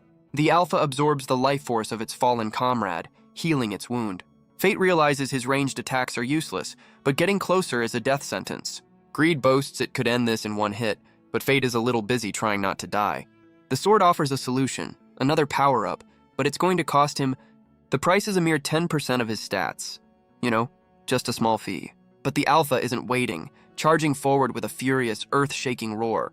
Its eyes glow with a cold, calculated rage, ready to end this now. Fate grits his teeth, his desperation turning into grim resolve. With a defiant shout, he accepts the deal, trusting his greedy partner one more time. And with the pact sealed, Greed begins to feast on his power for the final shot. Fate can only stare as the bow transforms in his hands. It's now a massive weapon, crackling with raw, untamed power. Greed tells him to stop gawking and unleash its new power. With a desperate roar, Fate pours his remaining strength into the shot. A devastating beam of light erupts, a final all-or-nothing attack. The blast finds its mark, tearing through the Alpha's defenses. The monster is completely engulfed in the overwhelming power. The dust settles and Fate collapses as Gluttony devours its prey. A bit of an overkill, but effective. But his victory is cut short by a sudden agonizing pain. His body convulses as his cursed skill unleashes a new kind of hell. He screams in agony, feeling like his body is being torn apart from the inside. Greed explains that Gluttony is overexcited from its high-quality meal. The sword warns that if he fails, he'll be completely consumed by his own power. He hits the ground hard, the power surge completely overwhelming him. His body goes limp, lost to the crimson tide of his own cursed skill. But the pain comes with a reward, a massive stat boost and a new combat skill. Talk about a painful level up. He finally comes to, gasping for air under the quiet night sky. Greed's voice chimes in, asking if he enjoyed his near-death experience. Fate makes it clear that he'd rather not have a repeat performance. But then a sudden realization hits him. He may have gone a little overboard. He stands at the edge of a canyon he just carved from the earth. Fate panics about the mess, but Greed calls it a necessary win. The sword's sense of time is a little skewed, to say the least. He can only sigh, leaving the new landmark for future generations. The next morning, the Heart Estate prepares for the hunt. Roxy stands ready, prepared to lead the charge against the kobolds. But our hero is fast asleep. Recovering from his secret war, he jolts awake with a familiar panic, realizing he's overslept. He bolts from his room, terrified he's already failed her. But he's met by the warm, teasing smile of a familiar maid. He asks for Roxy, but the maid explains she's already gone hunting. A wave of disappointment hits him. He wanted to be by her side. The maid reassures him, saying Roxy herself told him to rest. But her kindness only fuels his frustration. He feels like a burden, the only one not helping her. His resolve hardens. He has to be there to protect her. With her blessing, he bolts out the door to join the party. Guess he's not getting fired for this. But the maid's voice calls out, trying to stop him. He runs with everything he has, desperate to reach her in time. He finally spots her, but she's not hunting, she's clearing a path. She turns, her expression a mix of surprise and concern. He stammers an explanation, having rushed to find her. She reminds him of the danger, but he refuses to stay behind. He couldn't just sit back while she faced the threat alone. His simple, earnest words leave her completely speechless. He just wants to help, even if it's just a little. But the heartfelt moment quickly turns awkward for our boy. He looks over the carnage, a grim reminder of his secret war. A perfectly normal thing to find on your morning stroll. She finally asks the obvious question, what happened here? But she explains the path was already cleared when they arrived. Roxy surveys the carnage, unable to explain the devastation. But she has a theory. It was the work of the Galleon girl. Fate can only sweat, hoping his face doesn't give him away. She explains the Galleons are a powerful race, capable of such feats. He's just grateful she's created the perfect cover story for him. Talk about a lucky break. She admits it's just a guess, but no one else could be this strong. His mind flashes back to the mysterious warrior's parting words. He feels a strange debt to the woman now taking credit for his war. With the threat gone, a quiet peace settles over the Heart Estate. Roxy tells him to get some rest, and he offers his thanks. She offers him a heartfelt thanks, calling him by a new nickname.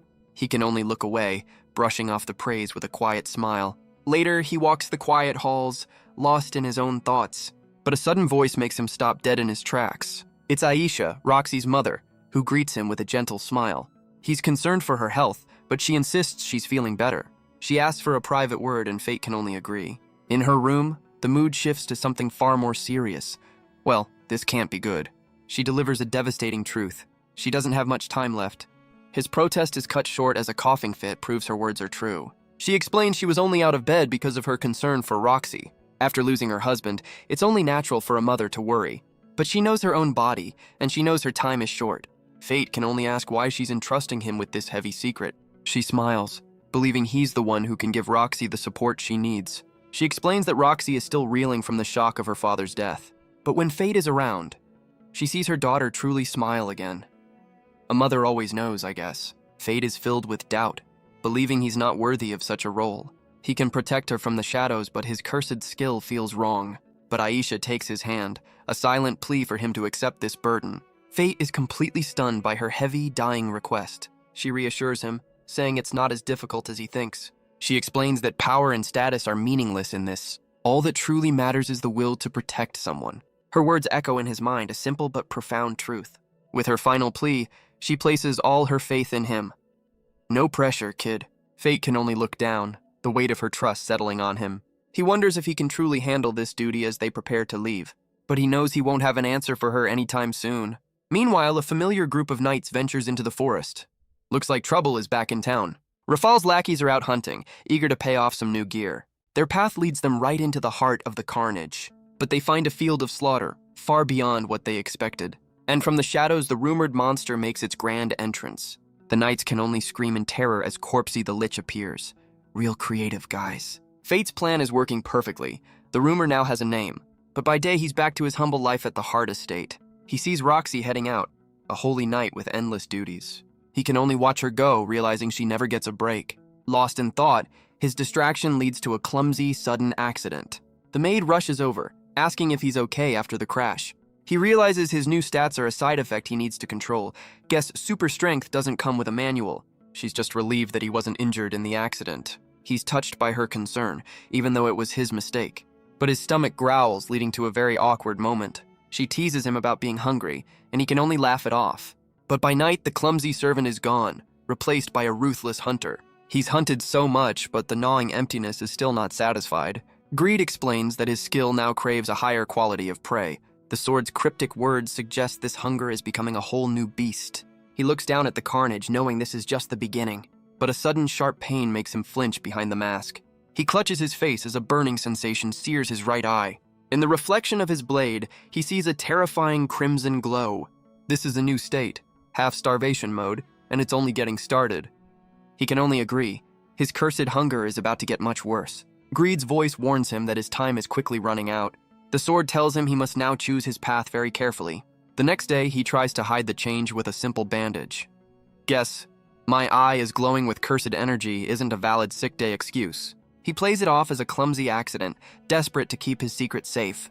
The head gardener sees right through his flimsy excuse, but he agrees to let fate work, heading off to another area. Fate puts on a brave face, eager to seem useful, but as he works, his thoughts turn dark, back to his curse. He knows the low-level hunts are no longer enough to feed his hunger. A sudden movement catches his attention, pulling him from his thoughts. It's Roxy returning from another long day of official duties. But she walks past the main house, heading for a familiar, somber place. He watches from the trees as she visits her father's memorial, but his quiet observation is cut short as she turns, spotting him in the shadows. Busted. She calls out his name, her voice soft but clear. She immediately asks about his eye, her concern genuine. He brushes it off, but she urges him to be more careful. As she turns to leave, he clenches his fist, unable to let it go. He asks if she's okay, sensing a deep sadness behind her smile. But she dismisses his concern, insisting that everything is fine. He quickly changes the subject, worried about the head gardener. Real smooth, kid. But her thoughts are of this place, a life filled with smiles. She thinks of the kind people who have become her new family, a home surrounded by kindness, a love for her and her mother. She knows their loyalty is a wish for her family's happiness. But in the city, a new rumor spreads through the taverns. The people are terrified, but hopeful the knights will end the threat. And fate can only smile. His targets have taken the bait. He's ready to finally uncover the truth behind their corruption. That night, Hud Blelick gathers his forces at the south gate. His presence alone confirms the Blelicks are taking this seriously. With such a large party, they're certain of their victory. Guess they've never heard of a boss raid. A scout reports a trail of bodies, just as the rumors claimed. Hud confirms it. They're on the right path to find their monster. Rafal leaves Hud in charge with a simple, stern warning. But Hud is overconfident, certain he can handle this monster alone. His party follows the trail of bodies deeper into the forest. His men can only complain about the wasted goblin ears, priorities. But from the shadows, their target is already waiting for them. A scout finally spots the lone figure in the clearing. Hud calls out, recognizing the rumored monster. "Corpsey!" Fate sits calmly, his disguise working exactly as planned. A knight realizes this is the Goblin King's former territory. He wonders if this lich could have defeated the king. But Hud scoffs, dismissing the idea as completely impossible. Hud gives the order, telling his men to surround the target. From the trees, his party spreads out, forming a circle around Fate. Hud smirks, certain this small fry will be an easy path to fame. He tosses a distraction, ready to begin his glorious hunt. On his signal, the archers take aim, ready to pin their target down. But the arrows are deflected with ease, a flash of dark energy. Guess he's not as small a fry as they thought. The knights are stunned, realizing their foe isn't just lucky. They decide to close in, cutting off any chance of escape. The circle tightens, a ring of steel closing in on the lone figure. But beneath the mask, Fate steels himself, knowing he can't afford to fail. Hud roars his name, vowing to strike down the monster for all the trouble it's caused. His men notice Fate is trembling, mocking that the creature can't handle a holy knight's presence. One of the lackeys steps up, offering to deal with this pathetic foe himself. "You know, for the glory." Hud smirks, agreeing to let his underlings have their fun. The knight charges forward, but Fate's voice dares him to even try. In an instant, the man is sent flying, much to Hud's absolute shock. Fate appears before him, his hand crackling with a familiar, deadly energy. He moves in a blur, a whirlwind of steel against the remaining knights. He unleashes the 1-inch art, the very skill he stole from the Kobold Alpha. Another knight falls, completely overwhelmed by the Phantom's impossible power. The remaining knights can only scream as they're taken down. Hud panics as his men flee, trying to pull rank on a full-blown retreat. But Fate stands unfazed, a silent phantom in the chaos. Hud can only stare, his perfect plan completely shattered. His shock turns to pure rage, furious at being humiliated by a monster. But beneath the mask, Fate declares the warm-up is officially over. The voice is familiar, and a chilling realization dawns on Huddy. The mask comes off, and Hud's world comes crashing down. Fate calmly notes his surprise that Hud would walk right into his trap. The tables have turned. Fate is here for answers, not a fight. Hud's pride boils over, refusing to be questioned by a former servant. Fate offers a chilling ultimatum: talk and die quickly, or suffer. The Holy Knight roars his name, certain his status makes him untouchable. Guess humility isn't part of the training. But Fate is unimpressed, ready to test that so-called power. His thoughts turn to Roxy, and the kind people he now protects. With his mind made up, he vows to make Hud pay for his crimes. The two stand alone in the clearing, the stage set for a final duel. His crimson eye glows, a sign that the hunt is far from over. With a flash of red light, he activates his appraisal skill. The stats are impressive, but Fate is far from intimidated. Hud taunts him, daring the former servant to make a move. But Fate is focused on his skill, the holy sword arts. He recalls a conversation about the legendary holy swords. They're forged from a rare metal, granting immense power. He asks Greed if this legendary weapon is a real threat. Greed scoffs, calling it a cheap imitation of true power. A bit of an ego on that talking sword. With that reassurance, Fate makes his move, charging forward. Hud roars in fury, ready to unleash his ultimate technique. He unleashes the fabled Grand Cross, a wave of purifying light.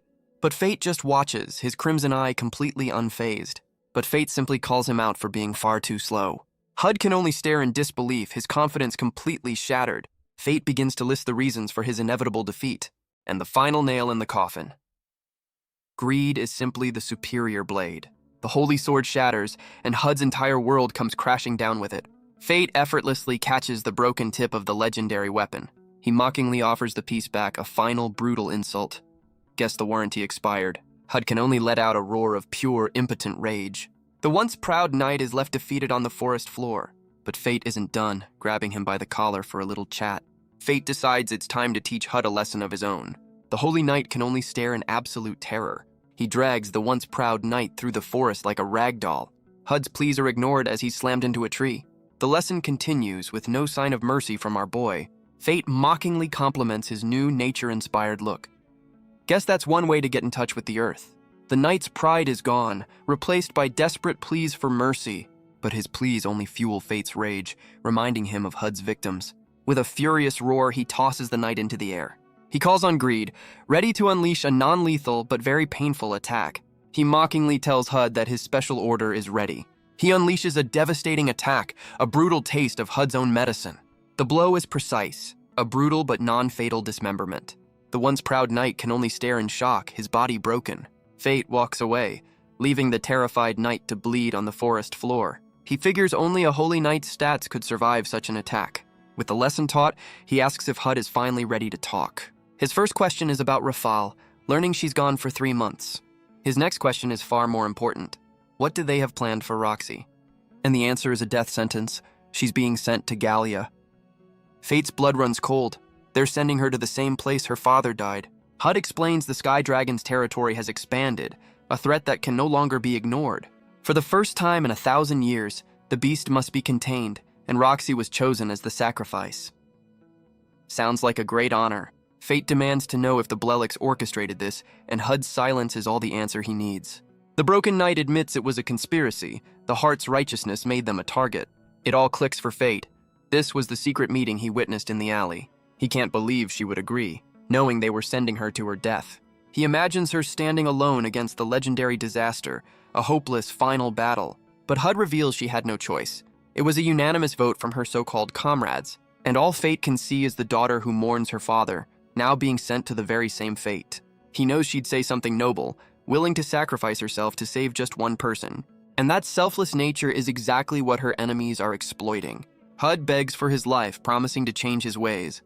You know, standard villain groveling. But Fate's eyes show no mercy, only cold, hard judgment. With a final, brutal strike, he ends the Holy Knight's miserable life.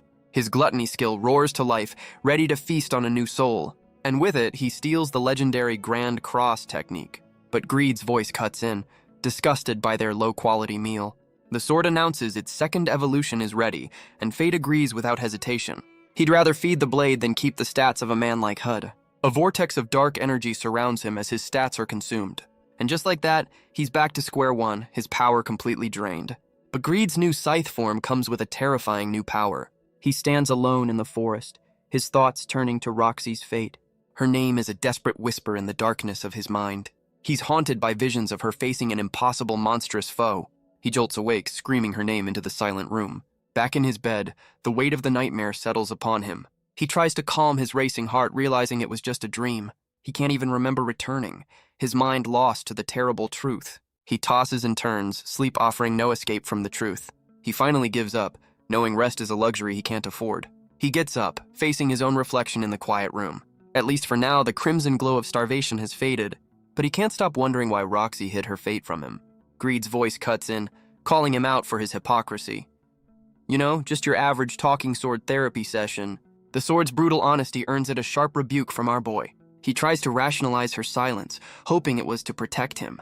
But the doubt lingers as he lies back down, exhausted. He knows hunting goblins won't be enough to save her from a dragon. But Greed's voice cuts in, calling his panic a sign of weakness. He tries to rest, but his mind is a storm of worry and fear. The sword's taunts finally break him, and he screams in frustration. But Greed's lecture is cut short by a sudden commotion outside. A terrible realization dawns on him. He knows what this means. He scrambles from his bed, rushing to the door in a panic. The halls are filled with the worried faces of the other servants. He sprints towards the main hall, his worst fears taking hold. He finds Roxy surrounded by the staff, a silent, somber farewell. She turns to face him, her expression one of quiet, sad resolve. She greets him with a calm, almost serene smile. He demands to know what's happening, and she explains her new orders. A mission to Gallia. But Fate knows the truth, screaming that this is no honor, it's a trap.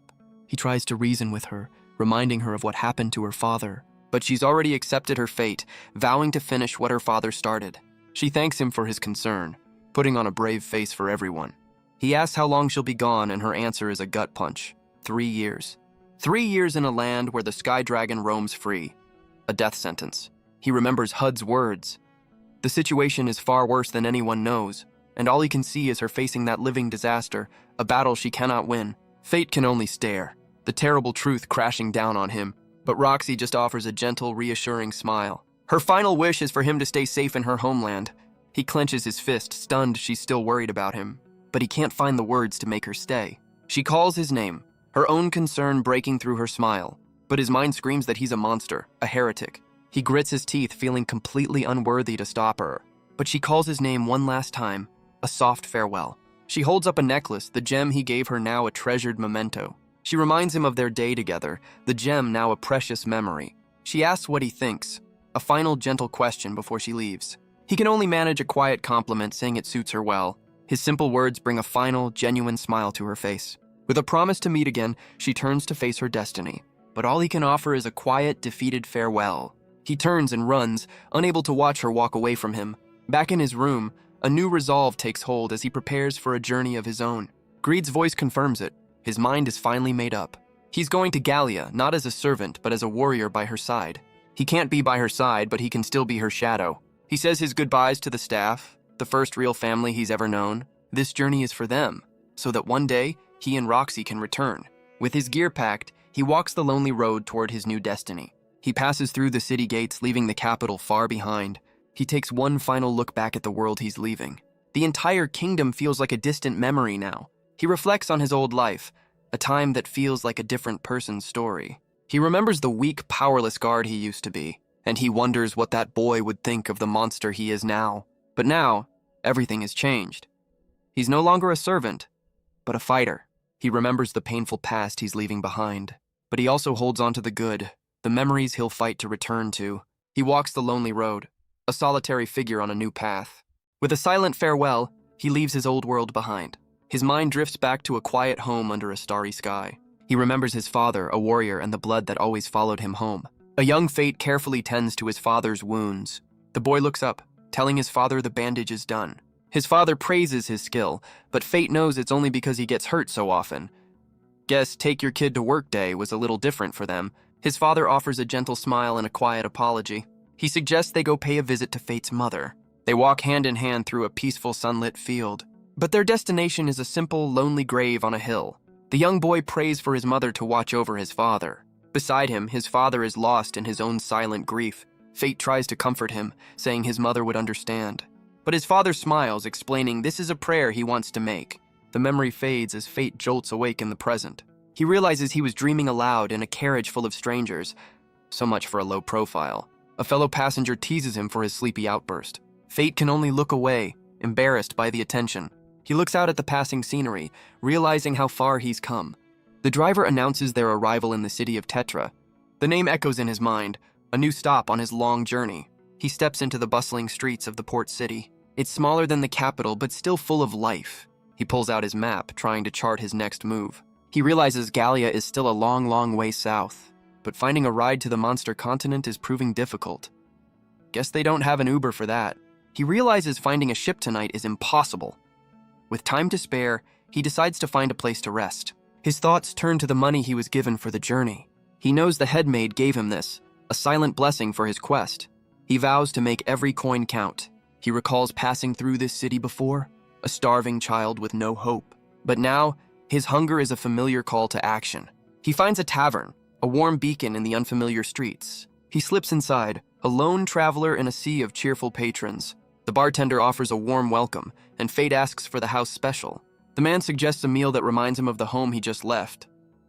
A little taste of nostalgia for 20 copper. But the price gives him pause.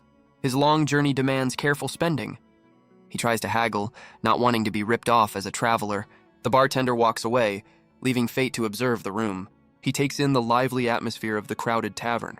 It's a mix of well-armed warriors and wealthy merchants. He realizes the high prices are for a more affluent clientele. His meal finally arrives, a simple but welcome sight. With a grateful smile, he prepares to dig in. As he eats, he plans his journey south, a path for both information and power.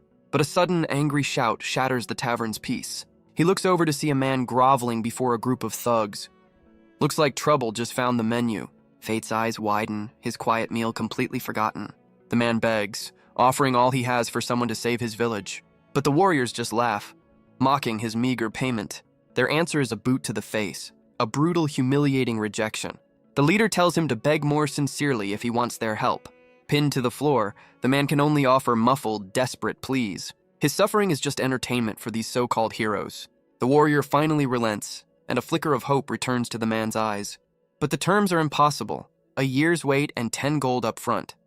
With a final, cruel dismissal, the warrior tells him to look elsewhere. The villager can only look up, his face a mask of pure terror.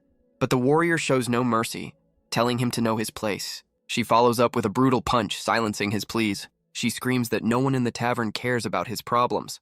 But her next blow is stopped cold by a familiar, steady hand. The warrior roars in fury, but fate calmly tells her it's over. He twists her arm back, her pained cry echoing in the tavern.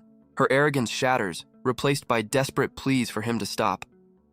Funny how that works. He tells her to sit down, as she's disturbing the other patrons. But as he walks away, she realizes she knows this mysterious stranger. Fate turns, his expression unreadable as he faces the man. The villager stammers, trying to get his attention. His eyes are wide with disbelief and a dawning recognition. With a cold smile, Fate greets the man. Set. After 5 long years. Set stumbles back, barely able to ask if it's truly him. Fate's gaze is steady, confirming the identity of the boy he once knew. A memory surfaces of a younger Set, hurling insults and stones. The boy's cruel words echo, calling him a useless parasite. Ah, childhood friendship. Young Fate could only shield himself, begging for the abuse to stop. The memory ends on a horrifying image. His home engulfed in flames. Set can only stare, his face a mask of pure shock. The man hits the floor, desperately begging Fate to save his village. He admits he has no right to ask, but pleads for help just this once. Fate agrees. It's a bold move to ask for help after everything he did. He remembers not just the insults, but the night Set burned his home to the ground. Set promises to do anything, his voice cracking with desperation. But Fate's expression remains cold, a silent, unreadable judgment. He knows anyone else would have walked away without a second thought. Guess he's just built different. Set explains his village is being terrorized by a horde of powerful monsters. Fate finally agrees, deciding he can visit his parents' graves while he's there. He agrees, but his true motive is far hungrier. Set's relief is short-lived as Fate insists they leave now. The villager panics, knowing the night is dangerous. But Fate sees the darkness as a perfect hunting ground. Set looks like he's regretting all his life choices. Greed's voice warns him not to get overconfident, but he knows from Set's desperation that the village is in real trouble. He tells the man to follow his lead through the darkness. With no other choice, Set puts all his faith in the warrior before him. The title makes Fate pause, a sign of how much he's changed. As they walk, Set can't help but wonder what happened to the boy he once knew. He reflects on happier times, a life before his curse. But their quiet walk is interrupted by a familiar forest pest. A lone goblin charges forward, eager for an easy meal. Fate moves in a flash, telling Set to stay out of his way. The fight is over before it even begins, leaving Set speechless. Set stammers his thanks, but Fate brushes it off as nothing. But Set knows this power is anything but normal. Funny how a little monster slaying changes your perspective. With the distraction handled, they continue their journey. But a strange sound in the night makes Fate stop in his tracks. Set's face drains of all color, his eyes wide with terror. Set finally works up the courage to ask a difficult question. He wonders if Fate still holds a grudge against the village that shunned him. Fate's silence is heavy, making the other man flinch in fear. He admits he does, but his parents' graves are reason enough to protect it. He's also a little curious to see how his old bullies have aged. You know, for closure. They finally arrive at the village, a silent, desolate place under the stars. Set suggests they see the village chief for a full briefing on the situation. He bows again, his desperation clear as he begs Fate to save them. Fate recalls the cruel child Set used to be, amazed by this sudden change of heart. And for the first time, he wonders if things could actually be different. Fate can only sigh, knowing this homecoming would be a disaster. They're met not with thanks, but with pitchforks and suspicion. A villager berates Set for bringing back the outcast he assumes is here for revenge. Set desperately pleads with them, insisting Fate is their only hope. But the villagers are lost in their own terror, unable to listen to reason. Amid the chaos, a familiar pain begins to throb in Fate's head. It's not the shouting, it's his cursed skill demanding its next meal. The village chief steps in, apologizing for his son's failure. Guess Dad of the Year isn't a title he's aiming for, but the people panic, knowing they won't survive another night. The chief offers a grim solution. Use Fate as a sacrifice to buy them time. Fate can only stare, the chief's cruel words sinking in. Greed's taunts are cut short as Fate decides to handle this his own way. Set begs him to reconsider, terrified of the consequences. But Fate agrees to let them try, a cold calm in his eyes. The chief puts his own son on lookout duty, a final stern warning. He makes it clear that if Set fails, he's on his own. Talk about fatherly support. With the villagers gone, Fate and Set are left alone at the gate. Fate calls him out on the betrayal, and Set can only apologize. He offers Fate a place to stay for the night, a desperate gesture. But he trails off, remembering he's the reason Fate is homeless. Fate agrees, figuring even his tormentor's home is better than nothing. With a nervous look, Set leads him through the village streets. But the door opens to a cheerful little girl, welcoming her father home. Set kneels down, embracing his daughter in a tender hug. The The sight catches Fate completely off guard. His old bully is a father. He looks around the quiet house, asking where the girl's mother is. He notes her absence, a strange emptiness filling the small home. Set's expression darkens as he reveals she was killed by the monsters. The weight of his loss is clear, a man completely broken by grief. And Fate can only look on, the terrible truth of his desperation sinking in. He realizes Set's desperation wasn't for the village, but for his daughter.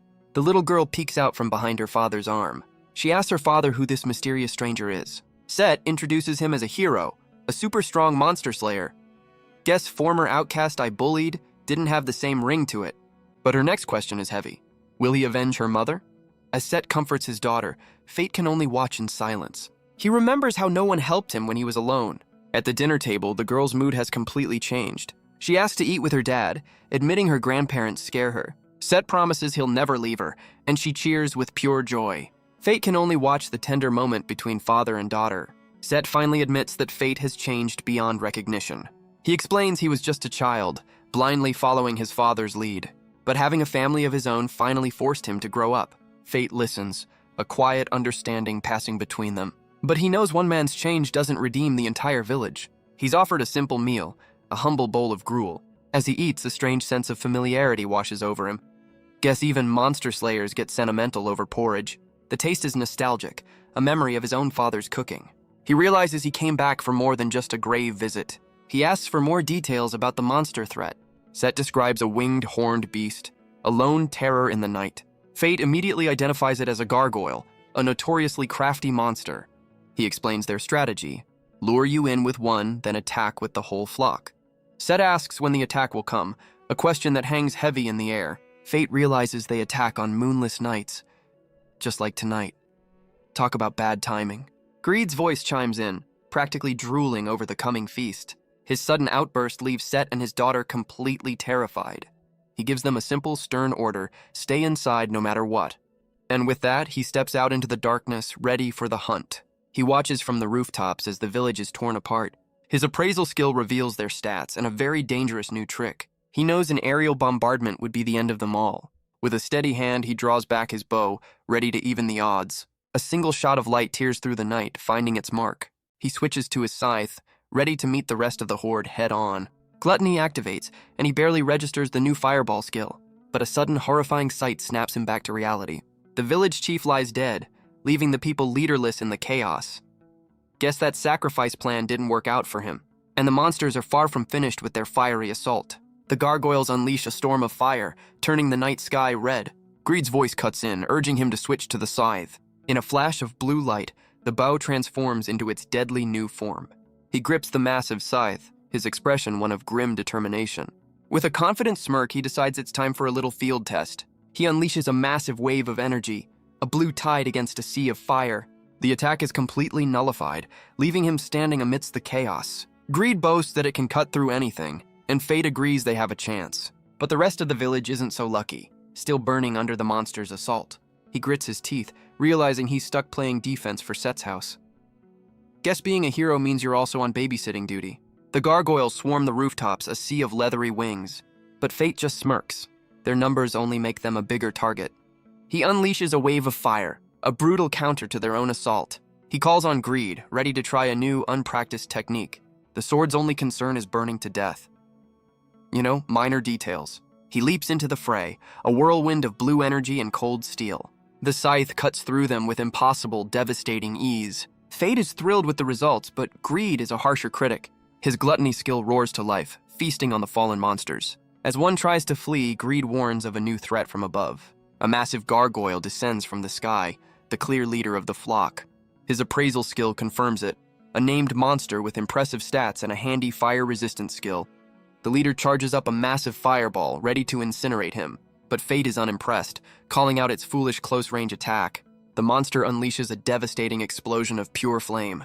But Fate stands completely untouched, his scythe nullifying the blast. He tells the beast it was begging for death by getting so close, as his gluttony skill activates. And just like that, the fire-resistant skill is now his. Guess that's one way to learn a new trick. He now has both fire magic and the perfect defense against it. But as he looks over the burning village, he realizes there are barely any survivors left. He sits alone on the rooftop, the battle finally over. But his victory feels hollow, a strange emptiness in his chest. A voice calls his name, pulling him from his dark thoughts. It's Set, who can only stare in shock at the devastation. Fate explains he was too busy protecting them to save the others. Set and his daughter can only look on in horror at their ruined home. Fate admits he hates this place, but still feels a strange pity. Guess you can't choose where you're from. He realizes that whatever this place was, it's gone forever now. With the village lost, he finally visits his parents' grave. A quiet final farewell under the starry night sky. He greets his parents, a quiet smile on his face. He apologizes for his long absence, promising to tend to their resting place. With gentle hands, he clears away the years of neglect. He sits before them, a son paying his respects at last. His thoughts drift back to a time long since past. He remembers his father's simple advice, to find happiness in a smile. A lesson learned from a man who always faced the world with warmth. Guess it runs in the family. He assures them he's managed to survive on his own. But now he has a new reason to fight, a journey he must take for another.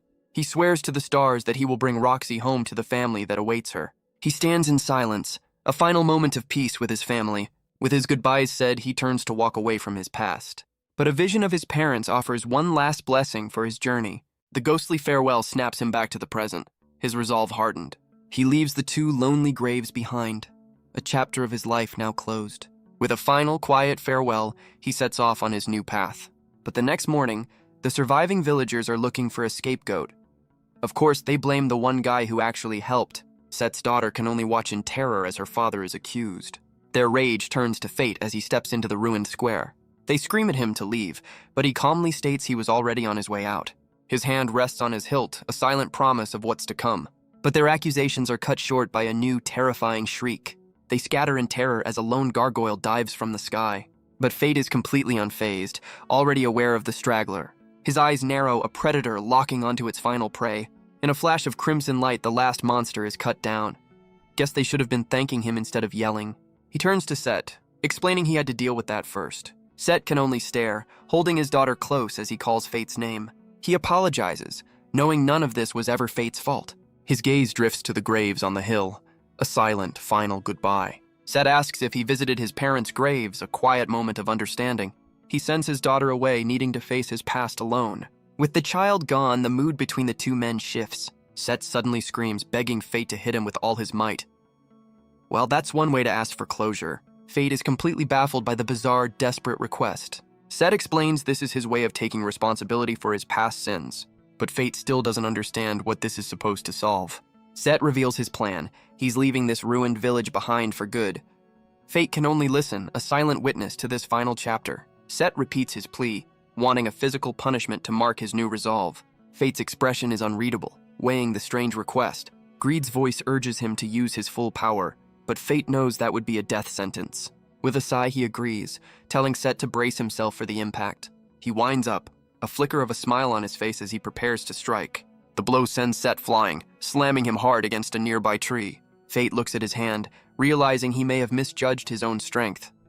Whoops. He rushes over to check on the man, but is met with a strange, joyful laugh. Set hangs from a branch, laughing hysterically, his past finally behind him. The sight reminds Fate of his father, who always laughed in the face of adversity. Later, Set and his daughter thank him for the escort to a new town. Set suddenly remembers he still hasn't paid for the rescue. But Fate refuses the money, telling the man to keep it. He insists they'll need it to build a new life for his daughter. The simple act of kindness leaves Set completely stunned. With a final smile, Fate wishes them the best and takes his leave. They wave goodbye, the little girl calling him her big brother, a title he's more than earned. He walks away, a lone figure leaving his past behind for good. Elsewhere, a familiar white-haired warrior watches the stars. Her eyes snap open as she senses a presence on the wind. And far below, Fate continues his long journey south. He lets out a massive yawn, the long road taking its toll. He's managed to hitch a ride, offering his services as a bodyguard. He lies back in the wagon, trying to get some rest on the journey. But the driver calls him out for being so carefree on the road. The man is skeptical, admitting Fate doesn't look very strong. Fate confidently claims he's on par with a rookie holy knight. The driver immediately warns him to keep that thought to himself. He explains the next town is holy knight territory, and such talk is a death sentence. Guess they don't appreciate honest self-assessments. Fate agrees to keep quiet, his mind already on getting some sleep. He thinks a good fight with a holy knight would help him rest. Then again, maybe not. Greed's voice cuts in, reminding him he's worthy of wielding it. Their wagon continues its journey through a narrow, winding canyon. Suddenly, a volley of arrows rains down, shattering the peace. Fate snaps to attention, completely caught off guard by the attack. From the cliffs above, a group of bandits has them surrounded. He curses himself for being so distracted. He walked right into a trap. Greed calls him a worthless bodyguard, and Fate tells it to shut up. The driver panics, begging his holy knight to save them all. Guess that little boast is coming back to bite him. The bandits overhear, laughing at the idea and eyeing a potential payday. But the terrified driver clings to him, making any kind of fight impossible. With a sigh, Fate realizes he has no choice but to fight. His appraisal skill confirms they're weak, but he hopes to avoid any killing. The bandits charge forward, screaming for the kill, but just as Fate prepares to act, the battle is suddenly interrupted. A lone figure leaps from the cliffs, a flash of white against the sky. It's the Gallian warrior, her crimson eyes burning with battle lust. Her gaze is cold and fierce, a terrifying mirror of his own curse. She lands with the force of a meteor, shattering the ground and the bandits' confidence. Talk about stealing the show. Fate can only stare in shock, his own fight completely forgotten. He recognizes the mysterious warrior, the same one from the Heartlands. He wonders what the mysterious warrior is doing so far from home.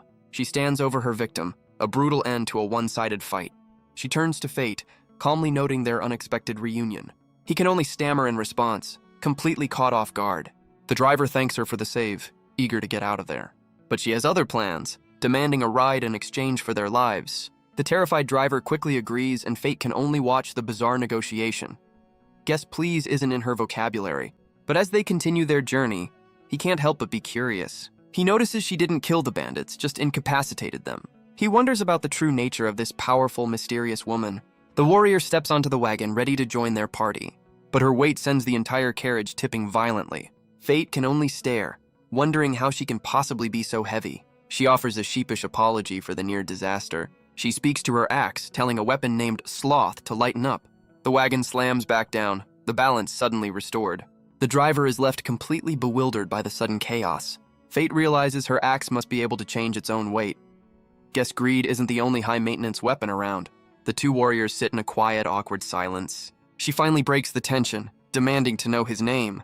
Her crimson eyes are locked on him, a simple but intense demand. He stammers for a moment before finally introducing himself as Fate Graphite. She repeats his name, adding, of gluttony, a title he didn't know he had. Fate is completely stunned, demanding to know how she knows about his cursed skill. She introduces herself as Mine, revealing she's also a keeper of a deadly sin skill. The revelation sends a jolt through him. He's not the only one. She calls him immature for not knowing, and reveals her own skill is Wrath. She asks if Greed ever told him, but Fate knows his sword isn't exactly a chatterbox. As the driver sweats bullets, Mine decides this isn't the place for a deep dive into cursed powers. She declares he now owes her and will be tagging along until the debt is paid. Guess he's got a new travel buddy. Fate questions the debt, wondering if she means their brief encounter back at the Heart Estate. He tries to refuse, explaining he has his own urgent business to attend to. But Mine's glowing eyes make it clear this isn't a negotiation. She's also headed to Gallia, and he's coming with her. Realizing he's outmatched, Fate quickly agrees, figuring it's better than ending up like the bandits. Mine seems pleased by his cooperation, looking forward to their journey together. With the matter settled, she immediately lies down for a nap in the wagon. Fate can only rationalize the situation, remembering Greed's words about first-class warriors. As they travel, he ponders the nature of her power, just as the driver announces their arrival. Guess nap time is over. The driver points ahead, excitedly revealing the Holy Knight's city on the horizon. In the distance, a massive, walled city stands as a testament to the Knight's power. Fate can only marvel at the sheer size of the city's walls. He can't shake the feeling that this place is completely cut off from the world. The driver explains the Holy Knight's rule with an iron fist, judging people by their skills. Sounds familiar. He points out the strange tattoos that mark every citizen. These brands classify them as nothing more than serfs. Fate shudders, grateful he wasn't born into such a rigid system. He asks if travelers are also subject to this, but the driver just laughs. Fate breathes a quiet sigh of relief. The driver assures him that warriors are treated like royalty here, but Fate knows he can't stay. His true journey lies far beyond these walls.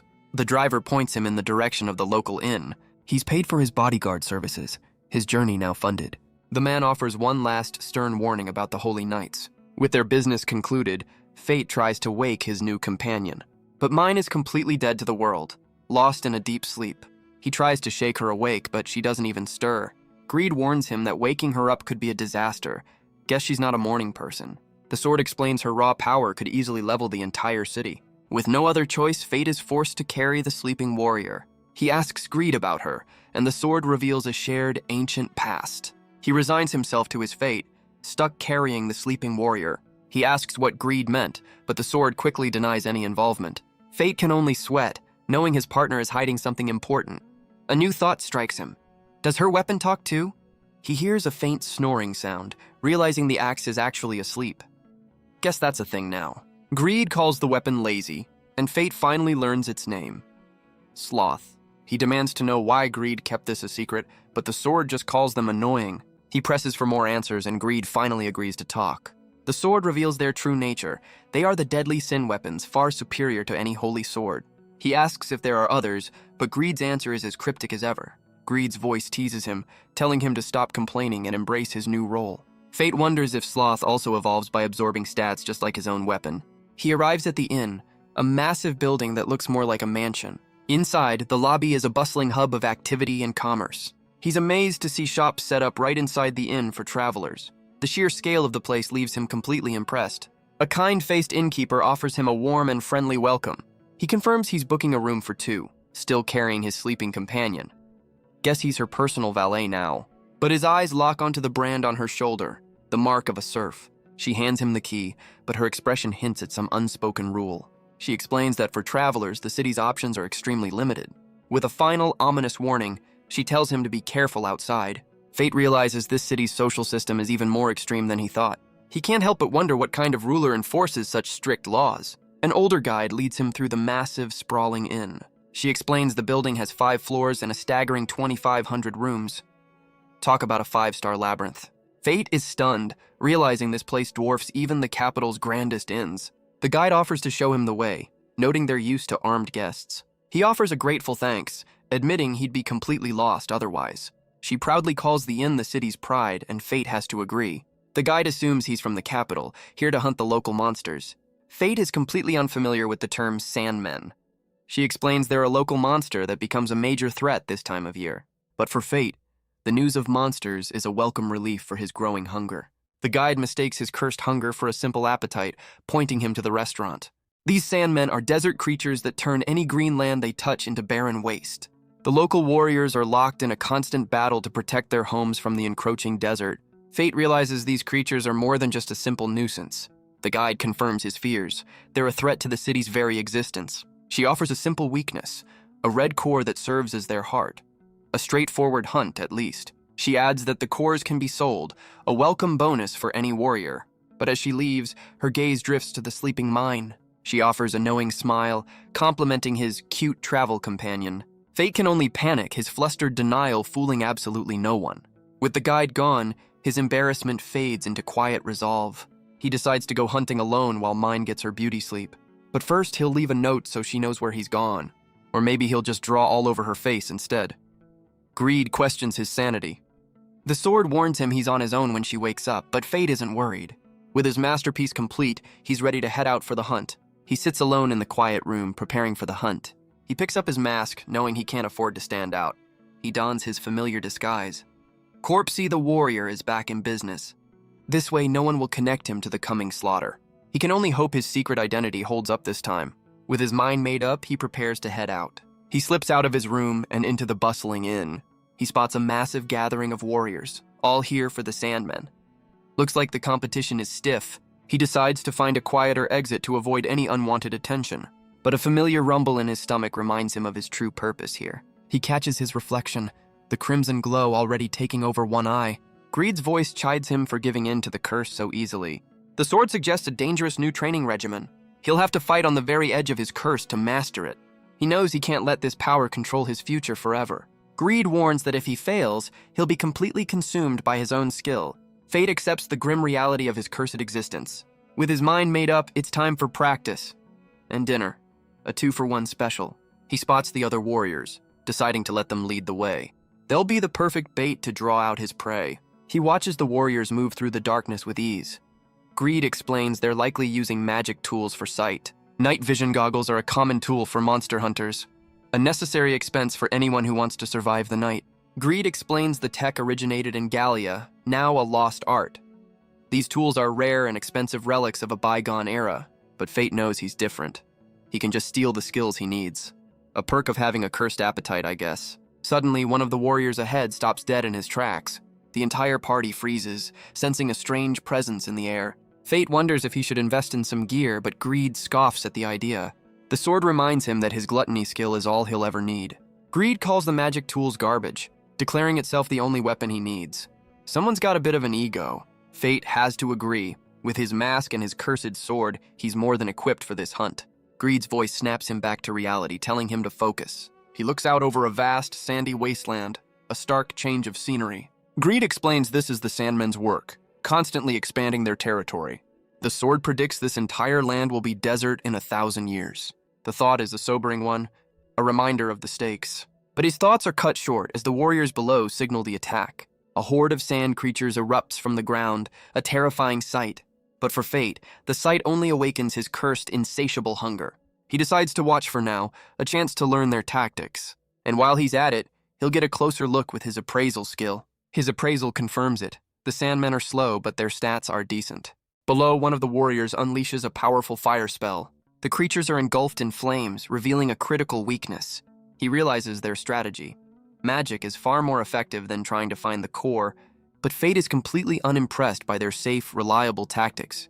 Guess he prefers a little more chaos. He remembers his own flashy attack back at the Heart Estate, and the mess it created.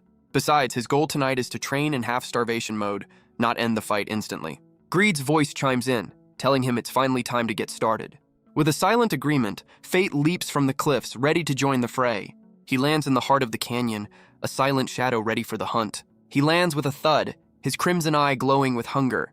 He spots a lone Sandman, the perfect test subject for his new skill. He calls on the power he stole from the gargoyles, ready to unleash a fiery attack. A massive fireball erupts from his hand, a torrent of pure flame. Or at least that's what he was going for. The result is a little less impressive. The monster can only laugh at his pathetic attempt at magic. Fate admits he's never used magic before, and Greed tells him to switch back to the bow. Greed asks if he's just going back to his old tricks, but Fate has a new plan. He suggests combining his magic with his archery for a new kind of attack. He draws back the string, wondering if this crazy plan could actually work. He focuses his will, commanding the flames to obey his command. A new technique is born, combining his archery with raw, stolen magic.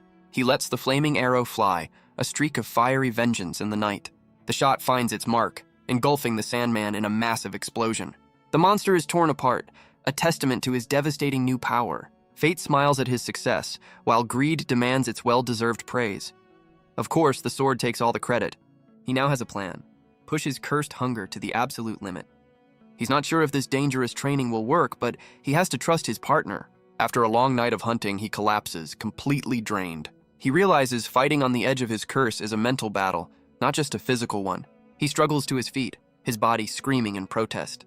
The mental and physical exhaustion is almost too much to bear. Greed calls an end to the training, praising his first attempt. But Fate isn't done, unleashing one final desperate attack.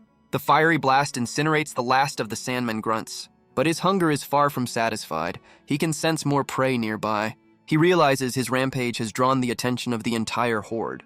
Two massive Sandmen emerge, their red eyes burning with rage. The smell of his fiery attack only awakens a deeper, more primal hunger. Greed confirms his suspicion. The Alpha has arrived, and it's time for the main course. Greed offers some final words of encouragement, telling him not to choke. Fate charges forward, a blur of motion against the sandy canyon floor. But a sudden commotion ahead makes him stop in his tracks. He sees the warriors from earlier, now facing the full wrath of the Alpha. The so-called heroes are completely paralyzed by fear. Guess their magic tools didn't come with a bravery setting. The monster raises its fist, ready to crush them all in a single blow. The leader screams for his men to hold the line, a desperate, futile command. The blow connects with devastating, earth-shattering force. The shield shatters like glass, sending the warrior flying back. But just as the monster moves in for the kill, a golden arrow finds its mark. The mage tries to draw the Alpha's attention, a desperate gambit. But the party is already battered and bleeding, on the verge of collapse. The warrior urges his friend on, and the mage vows to keep fighting. Fate watches, impressed by their teamwork and loyalty. A real party. Greed teases him about being jealous, but Fate is ready to move. He's not here to save them, he's just here for the main course. His crimson eye glows as he sizes up his new prey. The appraisal reveals a level 60 boss with some seriously high stats. The warriors can only stare as a new player enters the field. Fate knows they'll just get in his way, a minor annoyance. He admits he's not great at protecting others, but he has a plan. A cage of light erupts, trapping the other warriors in place. Guess that's one way to keep them safe. The party leader can only stare, demanding to know who he is. He asks if this mysterious masked figure is here to help them. Fate's answer is a simple cold no. He makes it clear he's only here for the alpha monster. The warriors are stunned, offering to fight alongside him, but Fate tells them to get out of his way before they get hurt. He knows it's harsh, but he's surprised they failed with such numbers. With the distractions handled, his focus returns to his true prey. The alpha unleashes a devastating blow, shaking the canyon floor. Fate grits his teeth, the shockwave rattling him to the core. The trapped warriors can only watch in terror as the monster looms. The leader makes a choice, deciding to trust this mysterious warrior. He offers a final warning, and Fate promises he won't die here. Fate is surprised by their concern. A rare moment of camaraderie. He readies his bow, needing to end this before Mine wakes up. Guess he's worried about more than just the monster. Greed offers some helpful advice. Just hit the glowing red part. Fate snaps back, already well aware of the monster's weak point. His mind flashes back to the Kobold Alpha, a fight he barely won. He knows he can't rely on the bow's ultimate attack forever. He dodges with ease, realizing this new alpha is incredibly slow. So he switches tactics, deciding to carve the beast up piece by piece. He'll just keep slicing until he finds the monster's hidden core. Greed calls his plan simple-minded, and Fate tells it to shut up. You know, a healthy partnership. The sword admits it's good practice, but warns him not to get cocky. Fate just smiles, ready for the challenge ahead. With a confident roar, he charges in to meet the alpha head-on. His blade cuts deep, a flash of blue energy against the sandy hide. The monster stumbles back, but the fight is far from over. He lands a powerful blow, sending sand flying everywhere. But the monster just reforms, his attacks passing right through. Fate realizes this is far too easy. It feels like a trap. Greed's voice screams a warning, telling him to watch out. A massive fist of sand erupts from the ground below him. He dodges just in time, the surprise attack nearly catching him, but he's caught in a vortex, pulled toward the monster's core. The alpha reforms on the cliffside, having lured him into its trap. So much for his brilliant carving strategy. It unleashes a barrage from above, forcing him on the defensive. Greed's voice reminds him this is why you don't get cocky, but Fate just smirks, seeing this impossible fight as the perfect training. He'll just dodge its attacks while searching for the hidden core. Greed challenges him to prove his skill, and Fate switches to his bow. But the alpha is surprisingly agile, dodging his golden arrow with ease. So he switches tactics mid-air, his scythe tearing into its shoulder. He lands gracefully, a blur of motion against the sandy floor. Greed urges him to press the attack, and Fate is already on the move. Guess his talking sword is also his personal hype man. He weaves through its clumsy attacks, a dance of deadly precision. But the monster has another trick up its sleeve, its hand glowing with power. Fate is suddenly trapped in a vortex, a powerful sandstorm spell. He realizes the monster is trying to wear him down with its attacks. But Greed spots an opening, and Fate is ready to take it. The monster's body shatters, seemingly defeated by his assault. With a confident smirk, he declares that he's finally got it. His attack reveals the monster's glowing red core, its only weak point. But the core suddenly shoots away, a desperate last-ditch escape. Guess this hunt just turned into a high-speed chase. He knows he can't let it get away after all this effort. If it escapes now, it could attack any traveler who passes through this desert. He won't let that happen, calling on Greed for their ultimate attack. But Greed warns him it'll cost 20% of his stats to land the shot. Fate's eyes burn with resolve. He agrees to the deal without hesitation. Greed notes his willingness to sacrifice anything for victory. He draws back the bow, pouring his power into the final shot. With a furious roar, he unleashes the devastating attack. A single arrow of light streaks across the night sky. The shot connects, engulfing the core in a massive explosion. The monster's heart shatters, its final defense completely broken. Fate lands gracefully, his hunt finally at an end. He looks over the massive burning crater he just created. Guess he's getting good at redecorating the landscape. But his victory is short-lived as his gluttony skill roars to life. The familiar agony hits him as his cursed skill takes its due. But this time, the recovery is faster, a sign of his growing control. He credits his brutal training, but Greed just points out he's drooling. He's confident he can manage his hunger, but a voice cuts through his thoughts. The other warriors have finally been freed from his light cage. The party leader demands to know what happened to the alpha monster. Fate can only point to the massive crater he left in the canyon floor. The warriors can only stare in horror at the sheer devastation. They find the shattered remains of the core, and Fate realizes his cover is blown. He wanted a quiet hunt, but ended up putting on a fireworks display. So much for a low profile.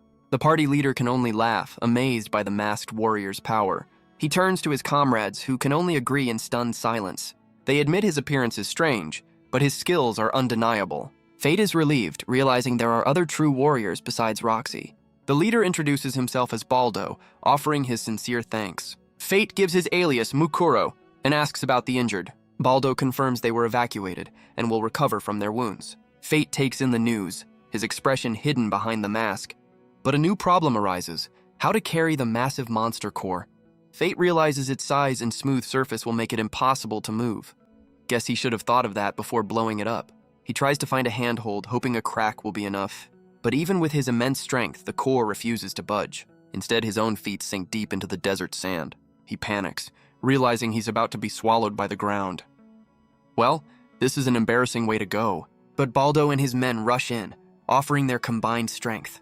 The warrior leader offers to help as thanks for saving their lives. He rallies his men, who agree to help for free. Fate can only offer a quiet, grateful thanks for their help. Together, they manage to haul the massive prize back before dawn. He realizes that without them, he'd still be stuck in the desert. Back at the inn, the entire staff is waiting to greet their returning hero. The innkeeper is overjoyed, promising to handle the core's transport personally. They're met with a thunderous applause, a hero's welcome from the entire inn. Fate asks about the commotion, and the innkeeper is surprised he doesn't know. He explains this was the boss monster that plagued the region for generations. Fate realizes his quiet hunt has made him the center of unwanted attention. But he sees this as a chance to build his new identity as the warrior Mukuro. The innkeeper admits they have no set reward as no one else has ever succeeded. Guess they weren't expecting a winner. He promises a prize by morning and urges Fate to get some well-deserved rest. But as he turns to leave, a familiar voice calls out his new name. Baldo and his men invite him for a celebratory drink, eager to hear his story. But Fate remains silent, his expression hidden by the mask. He politely declines, needing to get some rest after the long night. With his business done, he slips away from the adoring crowd. But as he walks, he feels an unpleasant stare on his back. He knows he'll have to be more careful to keep his identity a secret.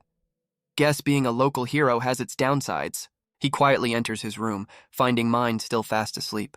Completely drained from the hunt, he collapses onto his own bed. Later, he's woken by the faint sound of running water. He sits up, realizing his traveling companion is nowhere in sight.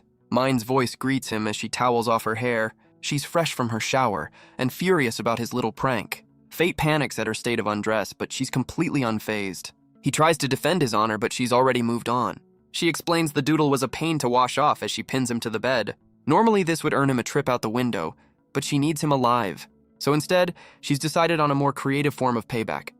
Guess revenge is a dish best served with a mirror. He looks in horror at his new, very distinguished look. She teases him, saying the new style really suits him. Fate can only stammer, his pride completely shattered. Her crimson eyes narrow, a silent promise of payback. He realizes her wrath skill means she repays every slight tenfold.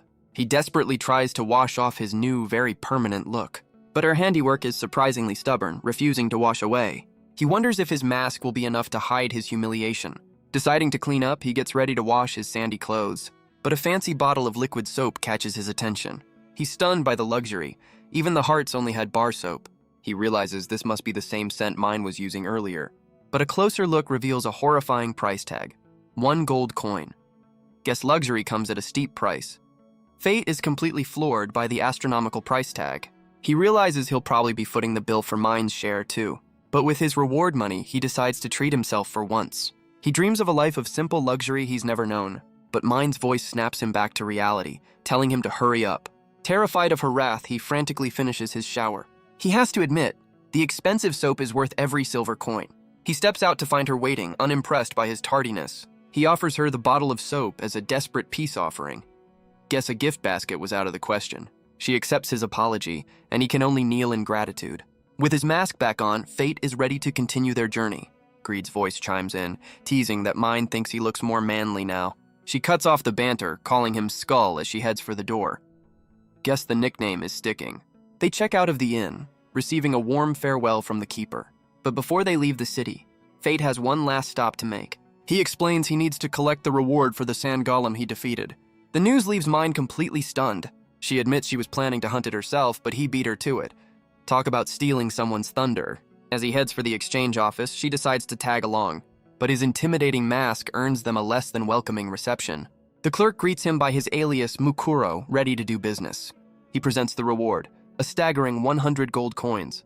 The amount completely shatters Fate's understanding of money. The clerk mistakes his shock for disappointment, but Fate quickly accepts. Mind tells him to get a grip and just bag the money already. He can feel her intense gaze, a silent, unreadable judgment. She finally asks if he was after the bounty for the crowned monster. She reveals her own goal is to hunt them to support her poor village. The revelation gives him a new perspective on the fierce warrior. So he offers her half, and she accepts without a moment's hesitation. Guess that's one way to pay off a debt. He figures 50 gold coins is more than enough for his own journey. The simple act of kindness brings a rare, gentle smile to her face. Fate realizes he's found the key to her good side. Cold, hard cash. But as they leave, their path is blocked by an unwelcome, welcoming party. The leader, a man in Holy Knight armor, asks if he's the one who took down the golem. Fate confirms the man's suspicion, his eyes glowing with a quiet intensity. The man introduces himself as Rudolph, and an appraisal reveals stats well over 1 million. Rudolph gets his alias wrong, but Fate is quick to correct the arrogant knight. The knight makes him a job offer he can't refuse, declaring Fate is now his subordinate, and his smug expression makes it clear that no is not an option. Rudolph declares that as a holy knight, his word is absolute law. He reaches out, ready to brand Fate as his personal property. Fate's hand tightens, a silent sign that his patience is wearing thin. But Mind steps in, calmly explaining that Fate is already spoken for.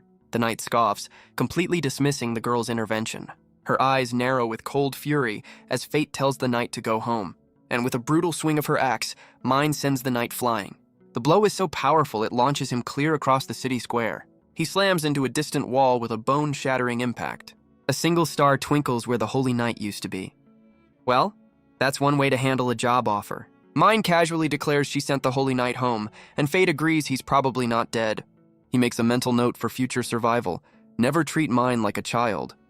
A few days later, their journey continues, but his thoughts drift back to the city. He regrets not saying goodbye to Baldo, but hopes to share a drink with him one day.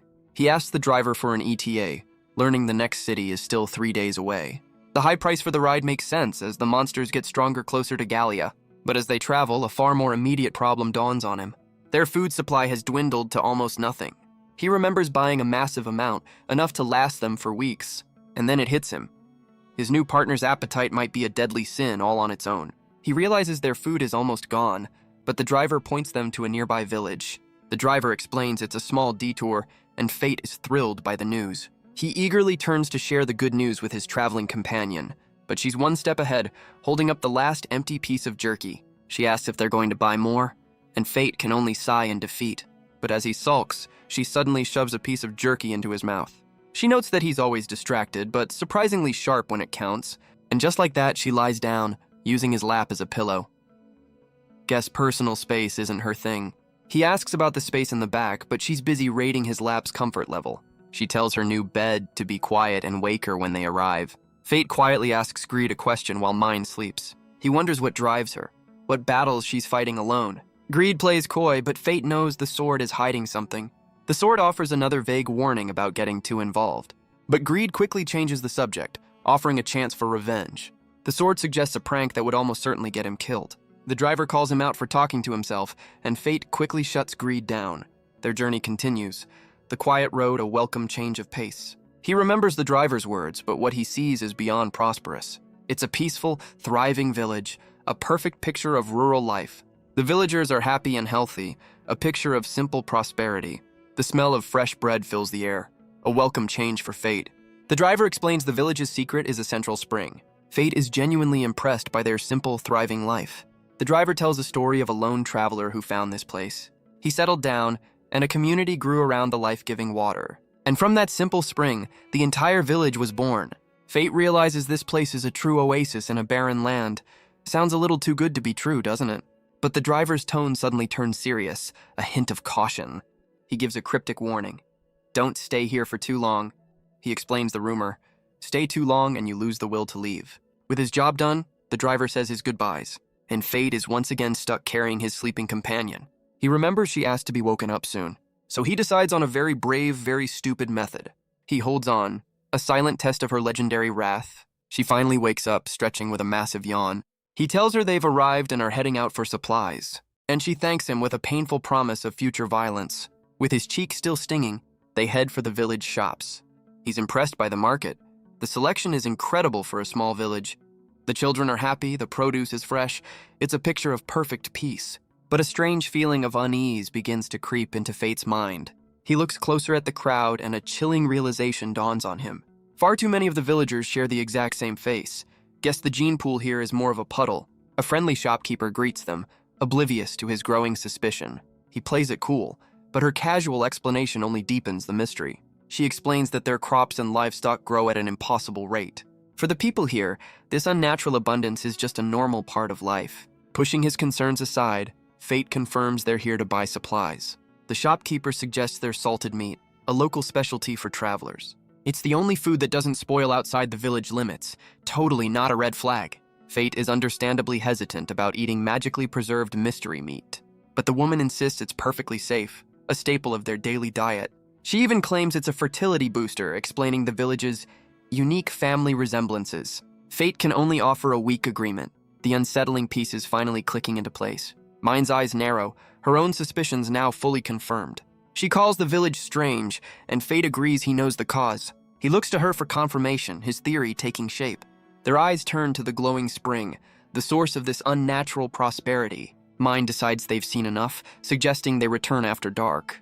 They wait until nightfall, but the spring still looks deceptively peaceful. Fate leans in closer, finding no sign of the monster he suspects. He reaches for the water, ready to test his theory, but Mind's hand stops him cold, a stern warning in her eyes.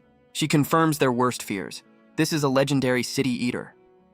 The name sends a chill down Fate's spine. Mind explains it's a patient predator that feeds only once every few centuries. Talk about a long-term investment plan. It cultivates its food source, waiting for the perfect moment to strike. And the horrifying truth finally dawns on Fate. Mind explains that the water supercharges all life it touches. But this particular monster has a very specific, very human diet. The entire village is just a farm, a future meal for the beast. And that fertility boost was just another part of its long-term meal prep. Fate grits his teeth, realizing they have to do something. But Mind points out the obvious flaw in that heroic plan. Trying to evacuate them would be impossible. They'd never believe the truth. And even if they did manage to defeat the monster, this entire oasis would turn back into a barren wasteland. Mind asks a heavy question. Can he give these people a new home? Fate clenches his fist, admitting he can't make that choice for them. He looks at the spring, realizing this is one monster they can't afford to defeat. The next day, the villagers are as cheerful and oblivious as ever. The shopkeeper spots them, surprised they're leaving so soon. Fate forces a smile, explaining they're in a hurry to leave.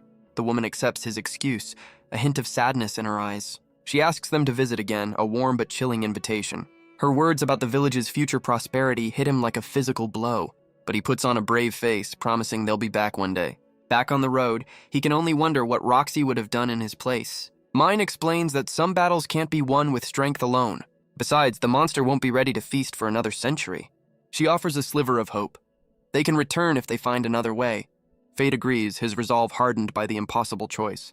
They leave the village behind, a silent promise hanging in the air, but their journey is interrupted by a new, more skeletal threat.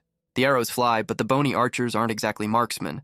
Guess they left their brains behind. Fate notes the monsters are getting stronger closer to Gallia. The driver panics as the fallen skeletons begin to rise again. Fate realizes they're unkillable by normal means and tells the driver to floor it. The wagon barrels forward, a volley of arrows just missing. But their escape is cut short. A wheel has completely shattered. Fate scans the area, relieved to find no immediate threats. Besides being completely stranded. The driver estimates a 3-day repair, if they can get parts from the village. He relays the bad news to Mine, apologizing for the delay. But she steps out, confident her strength can solve the problem. Guess brute force is her go-to for wagon repair. She heads off to scout the village, always moving at her own pace. Fate decides to follow, putting on a brave face for the driver. He's surprised to find the village so peaceful, despite the monsters. He figures there must be a powerful protector keeping them safe. Fate decides they should find the village chief for permission to stay. But a voice calls out, its owner already waiting for them. The man sensed Fate's power but can tell he means no harm. He introduces himself as Aaron Barbados, the village chief. Fate gives his own name, a simple traveler in a strange land. He explains their situation and Aaron graciously offers them a place to stay. But there's a catch, and it comes in the form of a legendary blade. Fate's eyes widen in shock. This man is a holy knight. Aaron's friendly demeanor shifts, challenging Fate to a sparring match. Guess welcome means something different around here. Fate tries to play it off, but Aaron sees right through his humble facade. Aaron reveals he has the appraisal skill and has seen Fate's incredible stats. Fate is stunned. His own concealment skill should have hidden his power. The old knight's curiosity is piqued, offering a friendly, non-lethal duel. With no other choice, Fate reluctantly agrees to the fight. Aaron sizes him up, correctly guessing his swordsmanship is self-taught. The holy knight moves in a flash, his blade glowing with immense power. Fate is sent flying, admitting he never had a proper teacher. Guess a talking sword doesn't count as a sensei. But he recovers with a furious counter, refusing to be underestimated. His attack is stopped cold, the holy sword a blur before his eyes. In an instant, the spar is over, with Aaron's blade at his throat. Fate grits his teeth, feeling like he's being treated like a child. His appraisal reveals stats in the millions, and a concealment skill. This man is on a whole other level, an upper-tier holy knight. He realizes Aaron's own appraisal skill saw right through his disguise. The old knight explains he's been relying on raw power to win his fights. He points out that Fate has never had a proper teacher for technique. Guess a talking sword doesn't count as a sensei. The old knight's gaze is steady, a silent assessment of the boy's potential. Fate can only look on, completely confused by this sudden lecture. And then Aaron makes an offer he never expected, to train him. Fate is completely stunned, asking why he would help a stranger. Aaron explains his time is running out, and he wants to pass his skills to a worthy successor. Fate is suspicious, but knows this is an opportunity he can't afford to miss. With a quiet resolve, he agrees to the old knight's terms. He asks for training during their 3-day stay, but Aaron seems to think that's not enough time. But with no time to waste, the holy knight declares their training begins now. A short while later, Fate is left completely exhausted on the ground. Guess sparring has a different meaning for holy knights. He struggles to his feet, asking why they're training without weapons. Aaron explains it's the best way to learn stat control and avoid serious injury. Fate can only think about how beaten up he already is. He knows his auto-recovery is the only thing keeping him conscious as Aaron leads him away. But their training is interrupted by a familiar, imposing figure. Fate introduces Mine, his companion, with a stark warning about her temper. The old knight just laughs, sympathizing with the boy's difficult situation. But Fate panics, realizing his warning came far too late. Unfazed, Aaron simply smiles and invites them to his home. They arrive at a simple cottage, surprised by the humble dwelling. He apologizes for the lack of luxury in his home. Aaron hopes she'll be satisfied, but Mine looks thoroughly unimpressed. Guess she's a tough critic. The knight points out her bad mood, but Fate just sighs, saying it's her default setting. Inside, the house is just as simple, with very little furniture. Aaron explains this humble home was a gift from the villagers. He admits he came here just to slay monsters, a way to vent his frustrations. But people with nowhere else to go began to gather around him, and a village was born. He couldn't just abandon them, and soon found himself their leader. He spent his entire life protecting this place, but his time is running out. The villagers have sworn to stay by his side, a loyalty that's a little intense. He knows that without his protection, they'll be devoured by monsters. A sudden realization dawns on Fate. He's being groomed as a replacement. But the old knight just laughs, insisting he'd never force such a burden on him. He admits this is all just a selfish wish from a dying man. He simply wants to leave behind proof that he lived. The next day, their training is brutal, while Mine naps under a tree. Fate can only grunt in pain, completely overwhelmed by the old knight.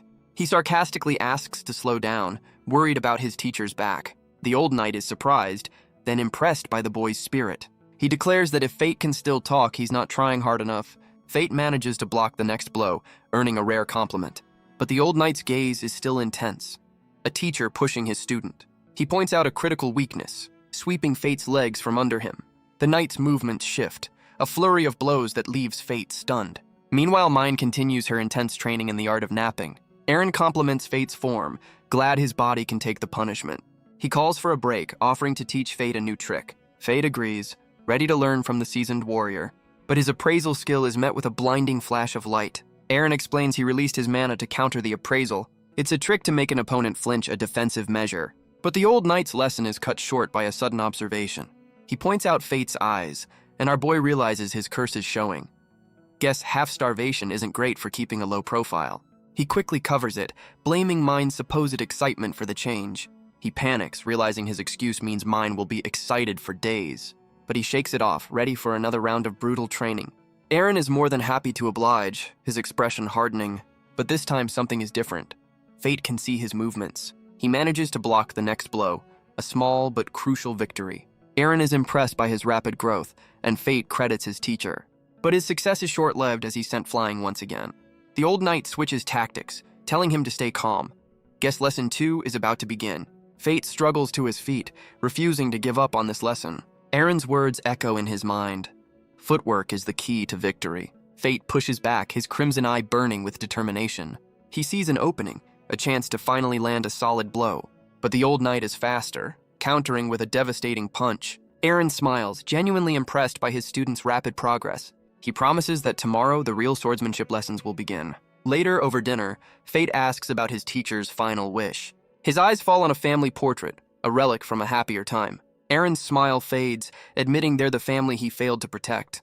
The revelation hits Fate hard, a familiar story of loss and regret. While he was away in Gallia, monsters took everything from him. Fate apologizes for the painful subject, but Eren dismisses it.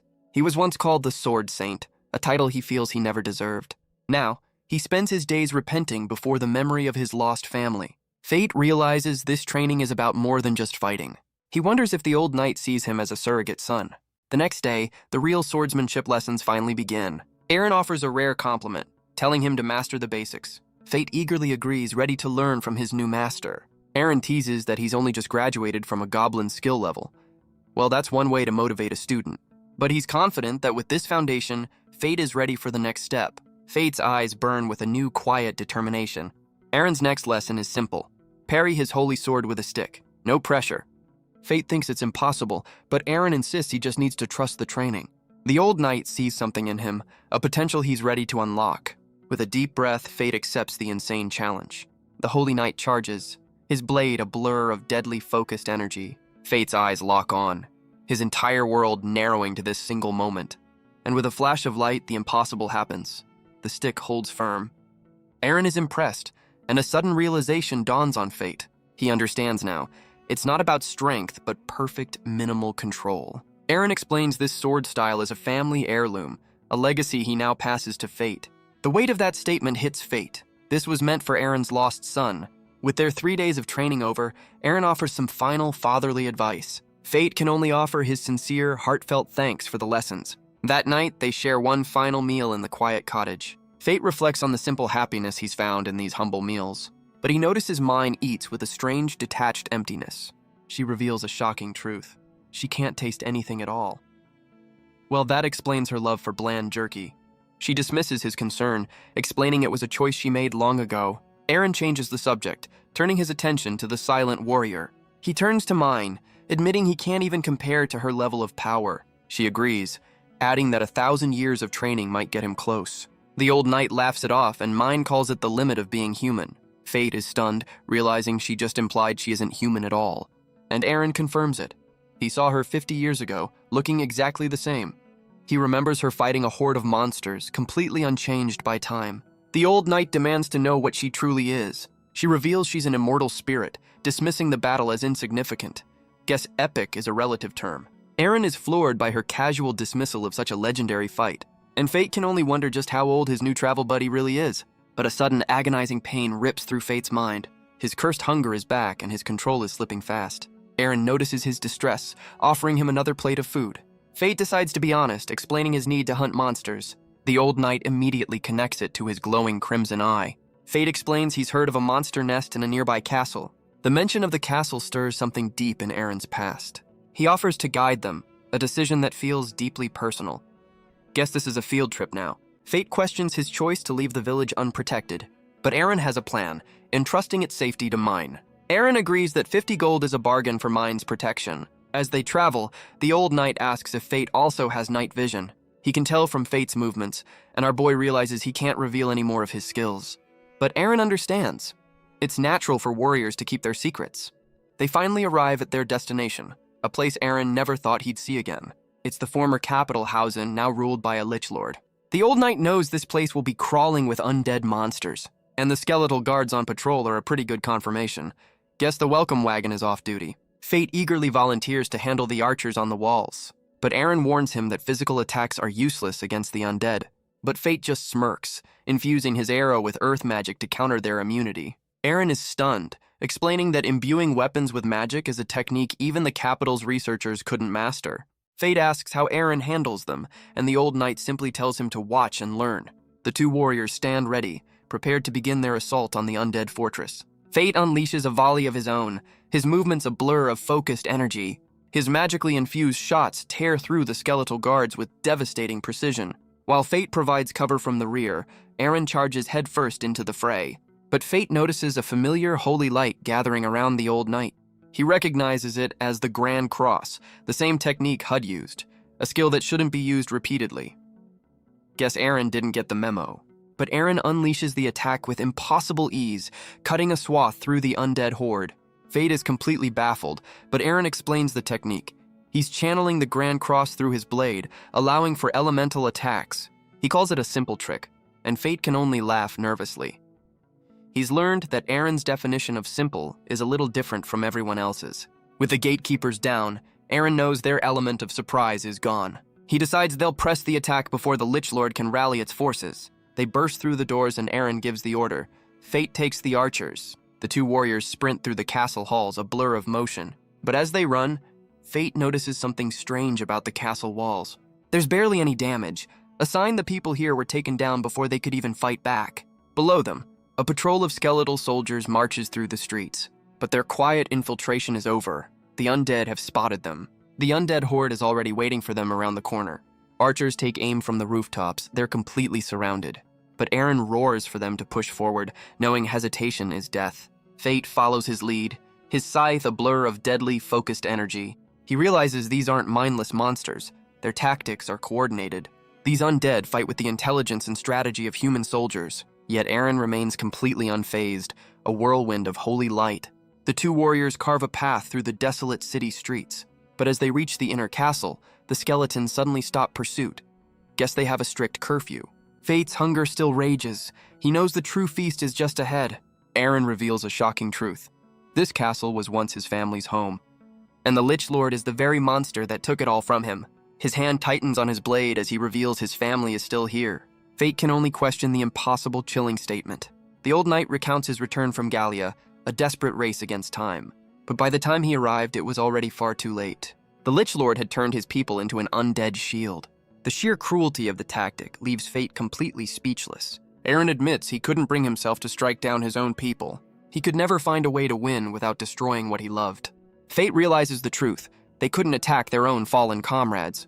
Eren thanks him, admitting Fate gave him the strength to return. With his resolve hardened, the old knight is ready to face his past. They approach the inner castle, the final stage of their hunt. Together, they step through the gates into the Lich Lord's domain. But they're met not with monsters, but with a round of applause. Guess the Lich Lord has a very active welcoming committee. Fate can only stare, completely baffled by the bizarre scene. The two warriors are stunned. This is a vision from the past. It's a memory of a happier time, the entire staff welcoming them home. And among them stands a familiar figure, a ghost from Eren's life. A young man and woman greet him, a vision of his lost children. The old knight can only stare, his heart completely shattered by the sight. But Fate knows this is just a cruel trick, a powerful illusion. Greed explains the magic is powered by the souls of the dead, and the only way to break it is to kill the caster, the Lich Lord. But Greed reminds him of a terrible complication. His gluttony skill. Fate asks a question he already fears the answer to. Greed reveals a horrifying truth. The souls he devours are trapped in an eternal hell. Guess there's no happily ever after in his skill set. The revelation leaves him reeling, unsure of what to do next. As his wife's ghost steps forward, the cruel illusion is complete. The vision of his children is a painful memory for the old knight. But this memory is twisted, a dagger hidden behind a loving smile. The old knight is frozen, trapped by the faces of his lost family. The illusion attacks, a loving son turned into a demonic puppet. Fate screams his name, trying to break the spell's powerful hold. But Eren's instincts take over, parrying the phantom blade. He admits he's just an old man, clinging to what he's lost. The illusion's voice is a cold, hollow echo of his son's. It asks why he's returned, twisting his grief into a weapon. The phantom screams, calling his presence a final, brutal cruelty. The phantoms scream their accusations, blaming Eren for abandoning them. They try to drag him down, but Greed's voice cuts through the chaos, telling Fate to find the real enemy. With a determined shout, Fate pushes through the horde, his mission clear. But Eren is lost in the memory, complementing his phantom son's strength. He sees not a monster, but the boy who never neglected his training. The illusion twists a happy memory of sparring into a brutal, painful assault. Meanwhile, Fate's own curse roars to life, his hunger growing with every soul in the room. Guess it's an all-you-can-eat buffet of despair. But through the chaos, his crimson eye spots a distortion in the air. He unleashes a powerful blast, shattering the illusion and revealing the true Lich Lord. His appraisal reveals a monster with stats in the millions and a new desperate hope, a meal big enough to finally silence his curse. Greed's voice urges him on, telling him not to hesitate. The Lich Lord looms before him, a skeletal specter of death. It attacks with impossible speed, a blur of dark energy, but he remembers his training, seeing a fatal flaw in its footwork. He parries the massive scythe, a perfect counter learned from his master. The Lich Lord is stunned, its perfect assault suddenly broken. Fate shatters its weapon, declaring the end of its reign. But the phantoms of the dead rush in, forming a human shield. Guess honor isn't in this monster's vocabulary. He's frozen, unable to cut through the innocent souls he came to save. The Lich Lord smirks, knowing it has him trapped by his own morality. He realizes he can't bring himself to cut down the innocent souls. The horde of corrupted villagers swarms him, a tide of red-eyed despair. He's completely overwhelmed, their hands clawing at him from all sides. But a flash of holy light cuts through the chaos. Aaron has returned to the fight. Fate can only stare in shock as his master rejoins the battle. The old knight reveals his strategy, a precise, non-lethal attack. He's severing their tendons, neutralizing the threat without destroying their souls. Guess the old man still has a few tricks up his sleeve. The Lich Lord can only watch, its perfect human shield now completely useless. It resorts to a new tactic, hiding behind the ghosts of Aaron's family. But Aaron stands firm, his gaze fixed on the monster, ignoring the pleas of the fallen. With a final, desperate resolve, Aaron prepares to unleash his ultimate attack. The Grand Cross erupts, a storm of holy light that tears through the Lich Lord. The blast is so immense it illuminates the entire cursed castle. The Lich Lord is caught in the holy fire, its form beginning to disintegrate.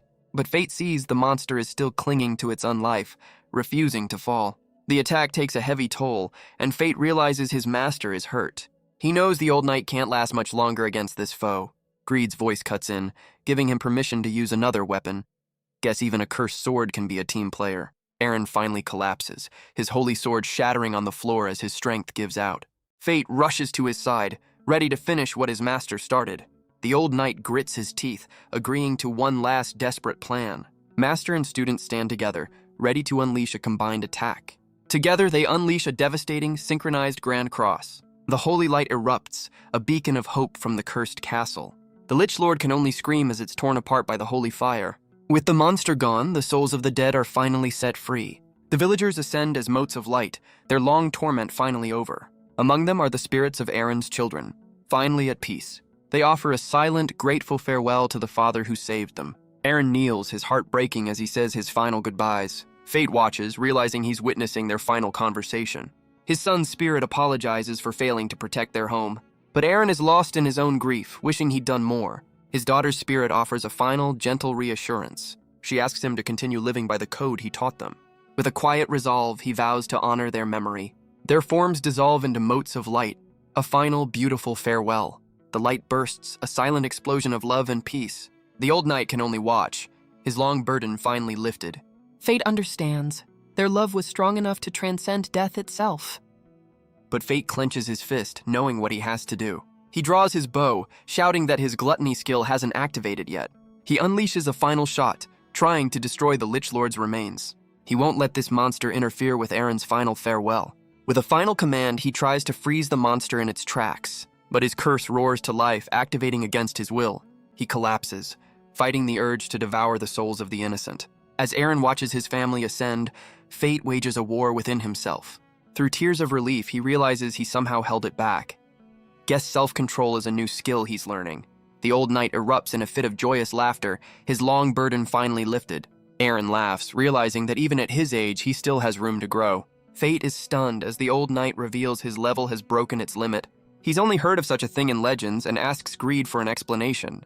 The sword explains that fighting alongside a trusted ally can affect a sin skill user's partner. This limit break is a side effect of Fate's power, and Aaron asks for his help a little longer. Fate asks what his master has in mind for their encore performance. Aaron declares they'll finish the job and cleanse the city of every last monster. Fate's eyes burn with hunger, He agrees that the fight is far from over. He offers to let the injured knight rest, but Aaron just calls his wounds a scratch. The old man is ready for a rampage, and Fate's grin shows he's more than happy to oblige. Aaron declares it a race, a friendly competition to cleanse the city. The undead horde is shattered, their bones scattered by holy light. As dawn breaks, the castle is finally at peace, the curse lifted. Back at the village, Mine is overjoyed by her payment. Guess money really is the key to her heart. Aaron apologizes for their late return, offering the gold as a peace offering. She happily accepts, and Fate notes his master has learned how to handle her. With his final duty done, the old knight prepares to get some rest. But the villagers are waiting, having heard of their dangerous journey. They've prepared a feast to welcome their heroes home. And for the first time in a long time, they all share a meal in peace. The long night of battle ends in a well-deserved rest. Well, for one of them at least. The next morning, it's finally time to say their goodbyes. But Aaron insists the thanks are all his, admitting he has nothing left to teach. Fate is stunned, feeling he's only just begun his training. But Aaron explains he's already mastered the fundamentals. Now he must forge his own path with his unique weapon. With a confident smile, Fate accepts his master's final lesson. The old knight's tone turns serious, a final heavy warning. He tells Fate that when his mission is over, there's more to discuss. The cryptic message leaves Fate wondering what he could mean. Aaron offers a final command: survive and return to this place. Fate accepts the promise, shaking his master's hand. He vows to return, leaving the village and his new family behind.